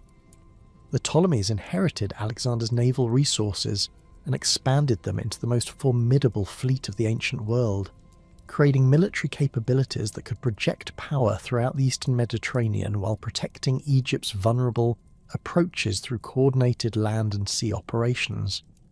Ptolemaic military doctrine emphasised the integration of traditional phalanx warfare with naval operations and specialised troops trained for riverine warfare along the numerous waterways that characterised the Egyptian operational environment. The Ptolemaic phalanx incorporated equipment modifications that reflected both Egyptian manufacturing capabilities and the specific tactical requirements of warfare in the Nile Delta region. Egyptian metalworkers, inheriting techniques that dated back millennia, produced bronze armour that combined traditional Greek designs with local innovations in metallurgy and decoration. Ptolemaic phalangites carried sarissai manufactured from Egyptian woods and metals, while their shields featured distinctive blazons that incorporated both Greek military symbols and Egyptian religious iconography. These equipment modifications reflected the cultural synthesis that characterized Ptolemaic military organization, while maintaining tactical effectiveness that could match any contemporary force. The recruitment system developed by the Ptolemies demonstrated different approaches to the demographic challenges facing all Hellenistic kingdoms, as Egypt's large native population provided potential military manpower that could supplement limited Greek and Macedonian settlers. However, Ptolemaic military policy remained conservative regarding the arming of native Egyptians, with phalanx formations typically restricted to Greek colonists and mercenaries, while Egyptian populations served in supporting roles or specialized units that did not threaten the military supremacy of the ruling Greek minority. This policy created military capabilities that were formidable but potentially unstable, as demonstrated by native revolts that periodically challenged Ptolemaic authority. The Antigonid Kingdom of Macedon, controlling the traditional heartland of Greek civilization, maintained the most conservative approach to military innovation while preserving the tactical methods that had made Macedonian armies invincible under Philip and Alexander. Antigonus Gonatas and his successors recognized that their kingdom's survival depended on maintaining military superiority over the traditional Greek city-states that continued to challenge Macedonian hegemony, leading to military policies that emphasized traditional phalanx warfare while incorporating selective innovations that enhanced battlefield effectiveness without compromising tactical reliability. The Antigonid military system served as the standard against which other Hellenistic armies measured their own capabilities. The Battle of Ipsus in 301 BC provided the first comprehensive test of evolved Hellenistic military systems, while demonstrating how successor armies had adapted Macedonian tactical methods to address unprecedented operational challenges. The coalition forces assembled by Seleucus and Lysimachus against Antigonus Monophthalmus represented the largest concentration of military power since Alexander's campaigns, fielding over 70,000 troops including substantial cavalry forces, hundreds of war elephants, and phalanx formations that incorporated tactical innovations developed through decades of continuous warfare. The battle's outcome would determine the future political organization of the Hellenistic world, while testing military systems that had evolved far beyond traditional Greek warfare. The tactical deployment at Ipsus revealed sophisticated understanding of combined arms principles that integrated traditional phalanx strengths with specialized capabilities that no previous army had possessed. Seleucus positioned his war elephants to protect the flanks of his phalanx formations, while providing psychological intimidation that could disrupt enemy cavalry charges. The coordination between elephant units and phalanx formations required extensive training and precise timing, as the massive animals could cause catastrophic damage to friendly forces if their movements were not properly controlled. The presence of over 400 elephants on the battlefield created tactical conditions that had no precedent in previous warfare. The phalanx formations deployed at Ipsus demonstrated significant evolution from traditional Macedonian methods, while preserving the essential characteristics that had made sarissa-armed infantry so effective. Both sides fielded phalangites equipped with the traditional 18-foot sarissae, but their formations incorporated depth variations and specialized deployment patterns that reflected tactical lessons learned through extensive combat experience. The bronze armor worn by elite phalangites showed enhanced protection through scale reinforcement and improved articulation that provided greater mobility without sacrificing defensive capability.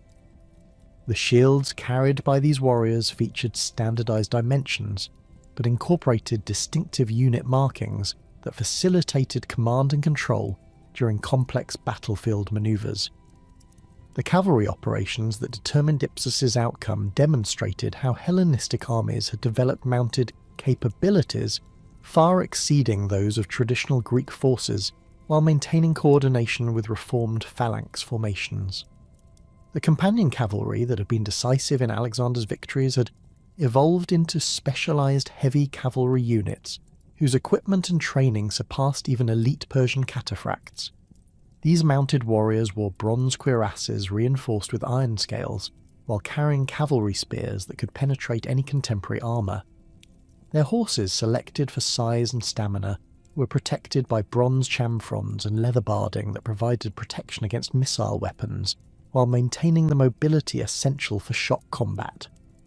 The coordination between different arms at Ipsus required command capabilities that exceeded those of any previous military force, as generals attempted to control formations that included tens of thousands of phalangites, thousands of cavalry, hundreds of elephants, and numerous specialised units whose tactical employment required precise timing and coordination. The battle's complexity demonstrated how Hellenistic warfare had evolved beyond the relatively simple tactical problems that had characterised earlier Greek conflicts, creating operational challenges that tested the limits of ancient command and control capabilities. The successful coordination of such diverse forces required staff organisations and communication systems that represented significant advances in military administration. The elephant warfare that played a crucial role at Ipsus introduced tactical elements that fundamentally altered the nature of ancient combat, while creating new requirements for training and equipment that challenged traditional military methods. War elephants, primarily Indian species standing over 9 feet tall and weighing several tons, served as mobile platforms for archers and spearmen, while providing shock capabilities that could break any infantry formation through sheer physical force. The psychological impact of these massive animals often proved as decisive as their tactical effectiveness, as horses and men who had never encountered elephants frequently panicked at their approach. The tactical employment of war elephants required specialised training for both the animals and their crews, as effective elephant warfare demanded coordination between the mahout who controlled the animal and the armed warriors who fought from its back. Indian mahouts, recruited through diplomatic agreements with kingdoms beyond the Indus River, possessed traditional knowledge of elephant training and handling that could not be replicated by Greek or Macedonian personnel. The weapons carried by elephant crews included specialised bows designed for use from elevated platforms, long spears that could engage ground troops while remaining beyond the reach of counterattack, and javelins optimised for throwing from moving platforms. The integration of elephant units with traditional phalanx formations created tactical possibilities that no previous military system had possessed, while introducing vulnerabilities that innovative enemies could exploit through specialised countermeasures. Elephants positioned in front of phalanx formations could clear paths through enemy resistance while providing psychological intimidation that facilitated phalanx advances. However, wounded or panicked elephants could cause catastrophic damage to friendly formations, requiring tactical deployments that maximised elephant effectiveness while minimising risks to supporting troops. The development of anti-elephant tactics became a crucial aspect of Hellenistic military thinking. The outcome of Ipsus demonstrated both the potential and limitations of evolved Hellenistic military systems while establishing tactical precedents that would influence warfare throughout the ancient world. Antigonus Monophthalmus's death during the cavalry action that decided the battle eliminated one of the last links to Alexander's original companions, while confirming the tactical superiority of properly coordinated combined arms operations over traditional phalanx-centred deployments. The victory achieved by Seleucus and Lysimachus validated military innovations that integrated diverse warrior traditions within coherent tactical systems capable of operating effectively across varied terrain and against multiple enemy types. The Battle of Raphia in 217 BZ provided another crucial test of Hellenistic military evolution, while demonstrating how successor kingdoms had adapted their forces to address specific strategic and tactical challenges. The conflict between Ptolemy IV and Antiochus III represented a clash between the two most powerful Hellenistic military systems, fielding armies that incorporated decades of tactical refinement and equipment development. The Ptolemaic forces included substantial numbers of native Egyptian troops armed and trained according to Hellenistic methods, representing a significant departure from traditional recruitment policies that had restricted phalanx service to Greek populations. The tactical innovations displayed at Raphia reflected the continuing evolution of Hellenistic warfare through systematic analysis of previous engagements and adaptation to changing strategic requirements. Both armies deployed phalanx formations that incorporated lessons learned from earlier successor conflicts while maintaining the essential characteristics that had made sarissa armed infantry so effective. The Seleucid phalanx included units recruited from throughout their vast territories, with Greek colonists from Bactria and Syria fighting alongside Macedonian veterans and local recruits who had been trained in traditional methods. This diversity created both opportunities and challenges for tactical coordination. The elephant warfare at Raphia demonstrated how these massive animals had become integral components of Hellenistic military systems, while revealing the tactical sophistication that had developed around their employment. Antiochus III deployed over 100 elephants in coordinated formations that could support phalanx advances while providing independent shot capabilities against enemy cavalry and light infantry. The Ptolemaic response included specialized anti-elephant units equipped with long spears and fire arrows designed to wound and panic the animals, while their own elephant forces attempted to counter Seleucid advantages through superior training and coordination. The phalanx combat that dominated the centre of the battlefield at Raphia showcased the continued effectiveness of traditional sarissa formations, while revealing tactical adaptations that had emerged through extensive combat experience. The initial collision between opposing phalanxes created the characteristic sound of thousands of bronze spear points striking shields and armour, while the coordinated advance of serried ranks demonstrated the disciplined training that remained essential for effective phalanx warfare. The bronze-faced shields of the front ranks, polished to mirror brightness and decorated with unit insignia, created visual displays that served both practical and psychological functions during the advance. The integration of diverse ethnic groups within Hellenistic phalanx formations created new challenges for unit cohesion and tactical effectiveness, while demonstrating the adaptability of traditional Greek military methods to multicultural operational requirements. Ptolemaic forces at Raphia included Egyptian natives who had received training in sarissa warfare, creating phalanx units that combined traditional tactical methods with local warrior traditions. These hybrid formations required modified command procedures and training methods that could accommodate different cultural approaches to military service, while maintaining the collective discipline essential for phalanx effectiveness. The cavalry operations that ultimately determined Raphia's outcome demonstrated how Hellenistic armies had developed mounted capabilities that far exceeded those of traditional Greek forces, while maintaining coordination with evolved phalanx formations.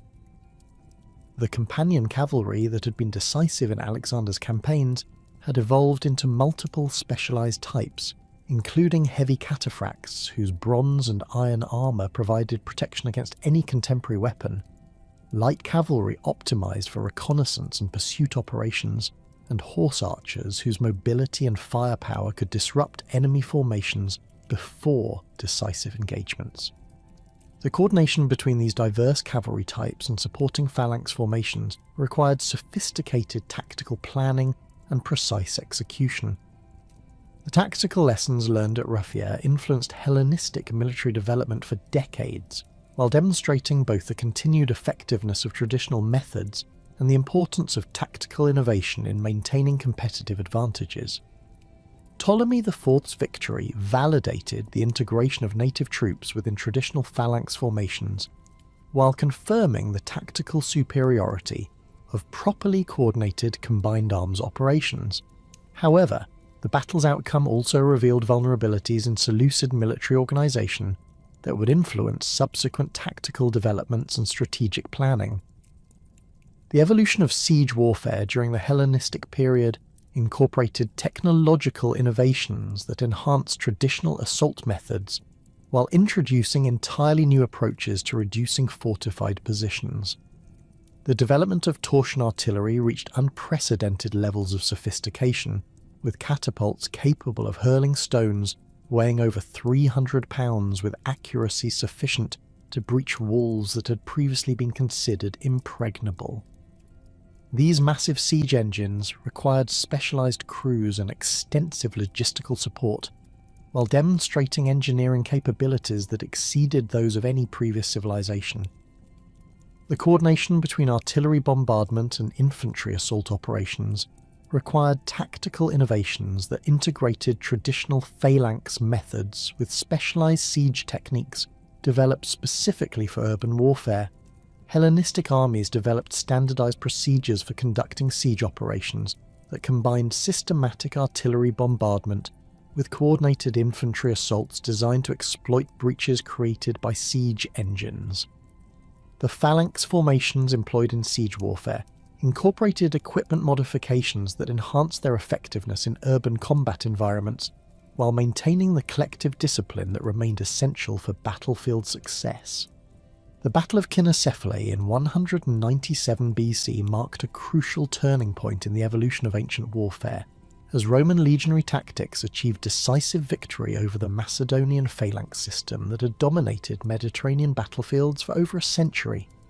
The engagement between Titus Quinctius Flamininus and Philip V demonstrated how tactical flexibility and adaptability could overcome even the most sophisticated phalanx formations when properly coordinated and deployed under favourable conditions.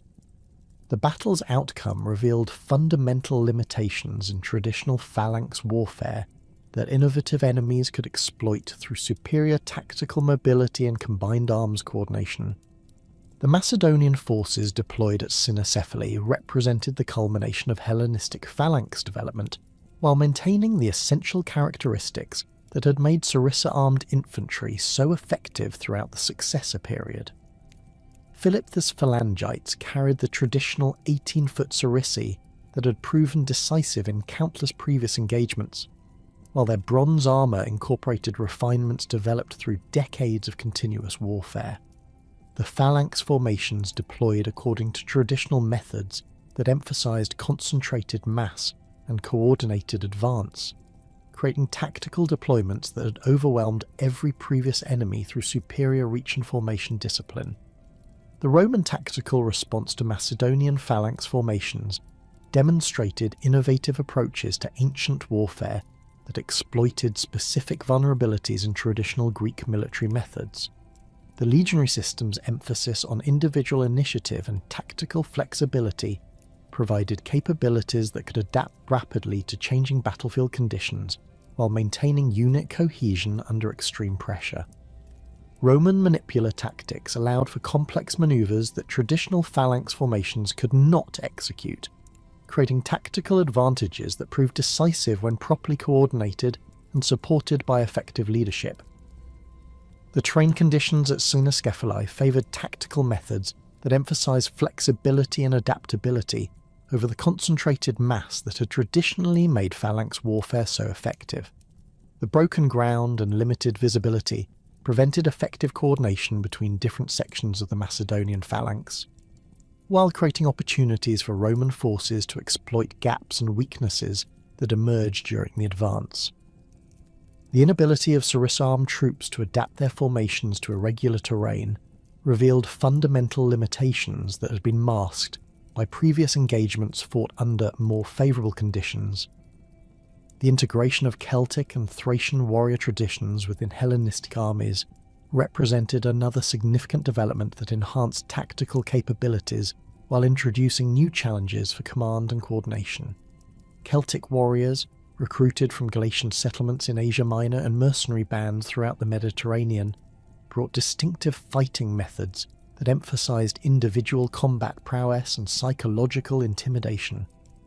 These warriors carried long slashing swords and distinctive shields while wearing minimal armour that maximised mobility at the expense of protection. Their integration within traditional phalanx formations required tactical adaptations that could accommodate different approaches to combat while maintaining overall formation effectiveness. Thracian military traditions contributed specialised capabilities that, enhanced Hellenistic armies' effectiveness in broken terrain and siege operations, while providing tactical flexibility that traditional phalanx formations lacked. Thracian warriors excelled in skirmishing and pursuit operations, carrying distinctive curved swords and crescent-shaped shields that provided optimal protection during individual combat. Their integration within Hellenistic military systems created combined arms capabilities that could address tactical situations where traditional phalanx methods proved inadequate, while maintaining the concentrated striking power that remained essential for decisive battlefield success. The social transformation of Hellenistic military service reflected broader changes in Greek society that challenged traditional connections between citizenship, property ownership, and military obligation. The decline of the citizen-soldier ideal that had sustained classical Greek warfare created new requirements for military recruitment and training that emphasized professional competence over civic virtue. This transformation was driven by the extended duration of Hellenistic conflicts and the technical complexity of evolved military systems that required specialized training beyond the capabilities of traditional citizen farmers. The increasing reliance on mercenary forces represented a fundamental shift in the social foundations of Greek warfare that created both opportunities and challenges for Hellenistic kingdoms seeking to maintain effective military capabilities.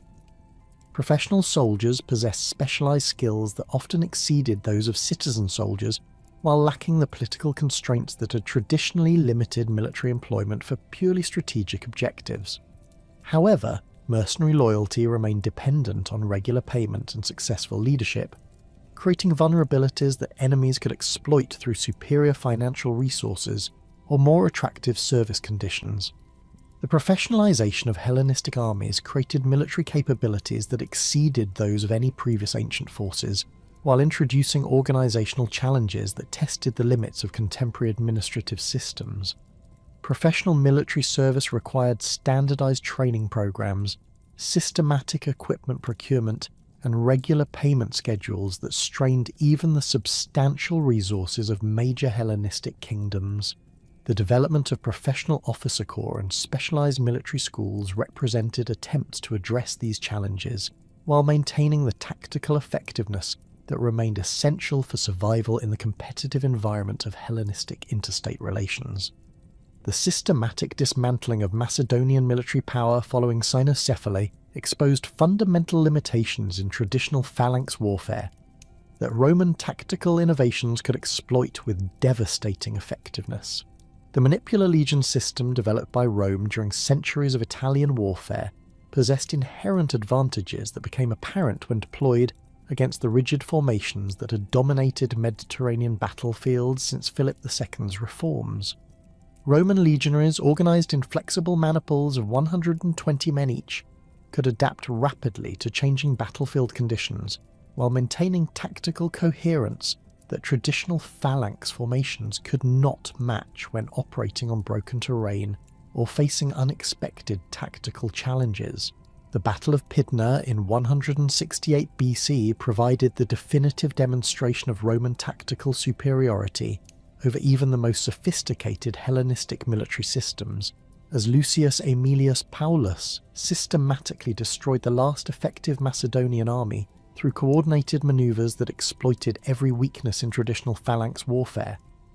Perseus of Macedon deployed approximately 20,000 phalangites equipped with the traditional 18-foot sarisse that had proven decisive in countless previous engagements, supported by Thracian and Gallic auxiliaries, whose diverse fighting methods had enhanced Macedonian tactical capabilities throughout the Hellenistic period. The bronze armour worn by Macedonian veterans gleamed with the polish that had intimidated enemies for generations, while their formation discipline reflected training methods that had evolved through decades of continuous warfare. The initial deployment at Pydna revealed the tactical sophistication that characterized late Hellenistic military systems, while demonstrating the inherent vulnerabilities that Roman commanders had learned to exploit through systematic analysis of previous engagements.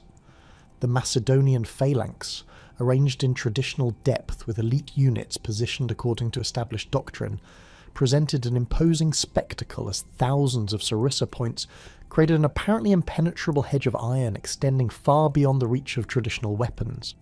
The bronze-faced shields of the front ranks, polished to mirror brightness and decorated with unit insignia accumulated through generations of service, reflected sunlight in displays designed to create psychological intimidation before actual combat commenced. Roman tactical deployment demonstrated the flexibility that distinguished manipular organisation from traditional phalanx methods, while revealing capabilities that could adapt to diverse battlefield conditions without sacrificing unit effectiveness. The legionary maniples, positioned in the characteristic checkerboard pattern that allowed for complex tactical manoeuvres, provided tactical options that rigid phalanx formations could never achieve.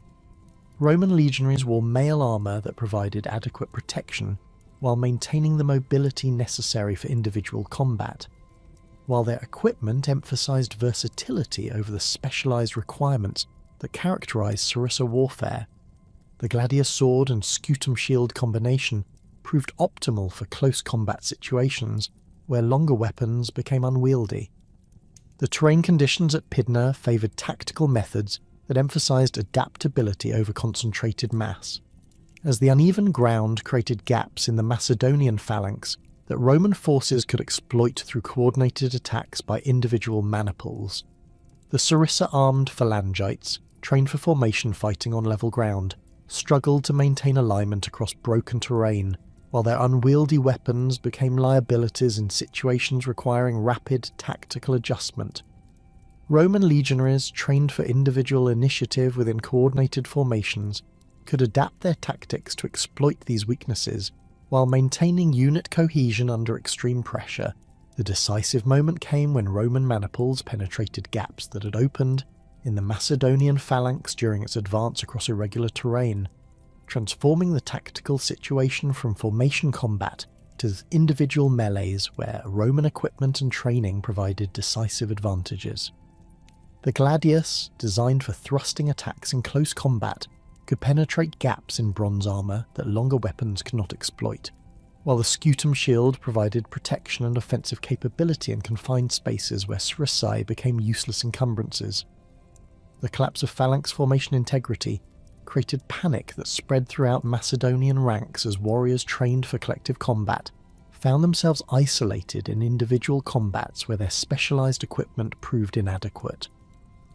The casualty figures from Pydna, over 20,000 Macedonian dead compared to fewer than 100 Roman losses, demonstrated the complete tactical obsolescence of traditional phalanx warfare when confronted by properly coordinated manipular attacks under favourable conditions.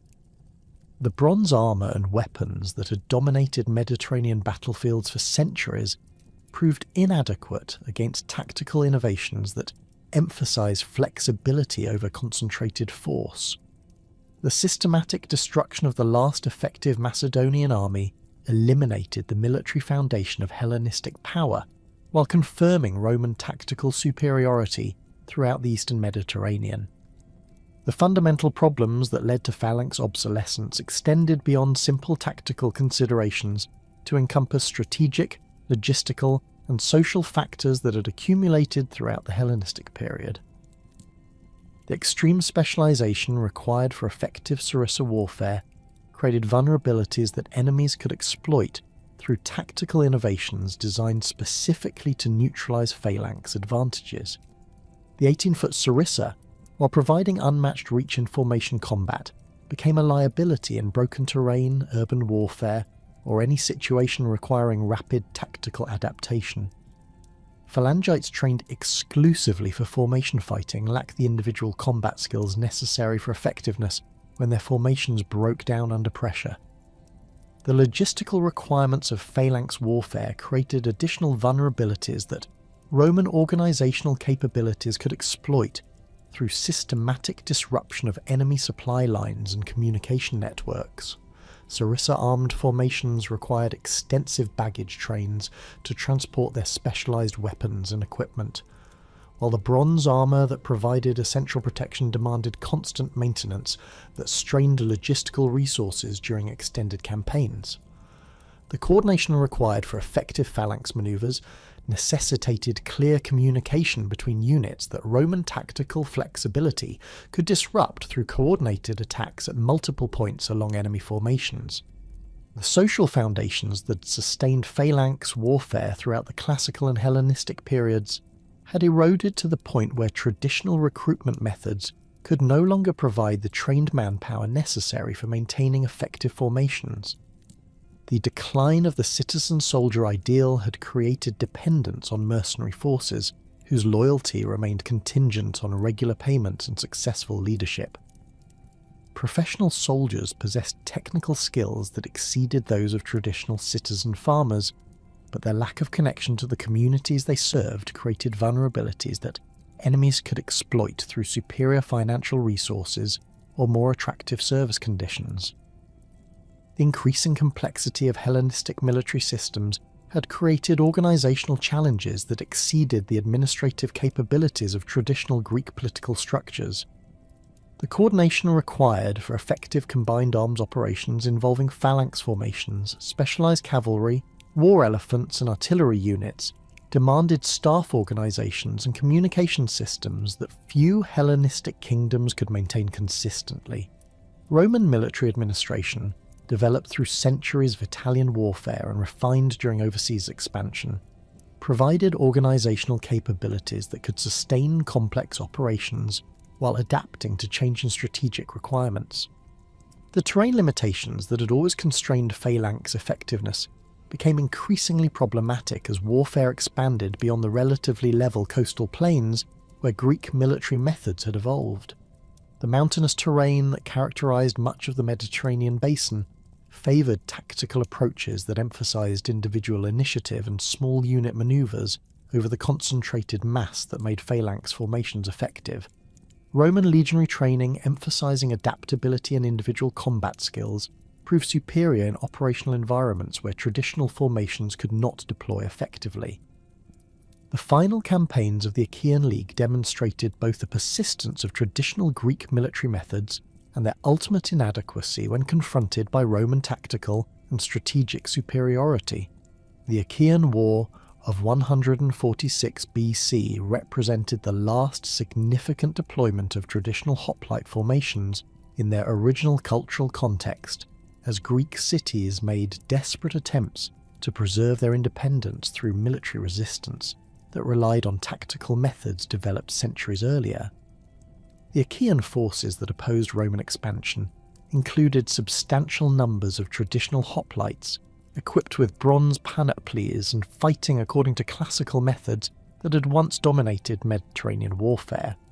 Critolaus and Diaius, the Achaean leaders who organised resistance to Roman expansion, recognised that traditional Greek military methods were inadequate for confronting Roman tactical superiority, but lacked the resources and time necessary for implementing comprehensive military reforms. The Achaean army that assembled for the final confrontation included approximately 14,000 hoplites drawn from cities throughout the Peloponnese, equipped with bronze cuirasses, Corinthian helmets, and aspis shields that embodied centuries of Greek metalworking expertise. These warriors represented the last generation of citizen soldiers whose equipment and training connected them directly to the hoplite traditions that had shaped Greek civilization. The tactical deployment of Achaean forces revealed both the continued effectiveness of traditional methods under optimal conditions and their fundamental limitations when confronted by Roman organizational and tactical advantages. The Greek phalanx formations, arranged according to classical doctrine with elite units positioned on the right wing, created impressive displays of bronze armour and coordinated movement that recalled the great victories of earlier centuries. However, the lack of adequate cavalry support, artillery capabilities and specialised troops created vulnerabilities that Roman commanders could exploit through combined arms operations that traditional Greek warfare could not counter effectively. The Siege of Corinth provided the final demonstration of Roman military superiority, while revealing how traditional Greek defensive methods had become obsolete when confronted by sophisticated siege techniques developed through centuries of systematic warfare. The city's fortifications, constructed according to classical Greek principles and enhanced through Hellenistic innovations, represented the pinnacle of traditional defensive architecture. However, Roman siege equipment and assault techniques, refined through extensive experience in reducing fortified positions throughout the Mediterranean, could overcome these defences through systematic application of superior resources and tactical coordination. The systematic destruction of Corinth in 146 BC marked not merely the end of Greek political independence, but the definitive conclusion of the military tradition that had shaped Mediterranean warfare for over 4 centuries. The bronze weapons and armour that had equipped Greek warriors since the Archaic period were systematically collected and shipped to Rome as trophies, while the tactical knowledge that had made Greek armies formidable was absorbed into Roman military doctrine through the service of Greek military advisors and mercenaries. The social foundations that had sustained hoplite warfare, the connection between citizenship, property ownership, and military service, were permanently severed by Roman administrative methods that emphasized different approaches to military organization. The influence of hoplite warfare on Roman military development extended far beyond simple tactical adoption to encompass fundamental aspects of military organization, training methods, and equipment design that would shape Roman armies for centuries. Roman military engineers studied Greek siege techniques and incorporated them into standardized procedures for reducing fortified positions, while Roman armourers adapted Greek metalworking methods to produce equipment that combined traditional Roman designs with innovations derived from Greek military technology. The disciplined formation fighting that had made phalanx warfare so effective influenced Roman tactical doctrine, even as Roman commanders developed methods for countering traditional Greek formations. The integration of Greek military knowledge into Roman systems occurred through multiple channels, including the service of Greek military advisors, the employment of Greek mercenaries, and the systematic study of Greek military literature that preserved tactical knowledge accumulated through centuries of warfare. Roman officers studied the works of military theorists like Aeneas Tacticus and Asclepiodotus, while adapting their recommendations to Roman tactical requirements and organisational capabilities. This intellectual exchange ensured that the accumulated wisdom of Greek military experience would influence warfare long after traditional hoplite formations had disappeared from Mediterranean battlefields. The archaeological legacy of hoplite warfare continues to provide insights into ancient military practices through discoveries that reveal the sophistication of Greek weapons and armour technology. Excavations at battlefield sites throughout the Mediterranean have uncovered bronze armour fragments, iron spear points, and shield components that demonstrate the exceptional craftsmanship that characterise Greek military equipment. The standardization evident in these artifacts reveals the systematic approach to military production that enabled Greek cities to equip substantial armies with uniform equipment that met demanding tactical requirements. Modern military historical study has recognized hoplite warfare as one of the most significant military innovations in human history, establishing tactical principles and organizational methods that influenced warfare throughout the ancient world and beyond. The emphasis on formation discipline, coordinated tactics, and citizen soldier service that characterized Greek military culture provided models that influenced military development in diverse civilizations from Rome to medieval Europe.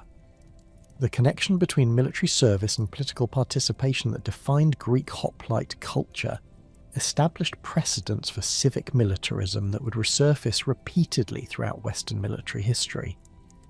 The scholarly interpretation of hoplite warfare has evolved significantly as archaeological discoveries and textual analysis have provided more detailed understanding of Greek military practices and their historical significance.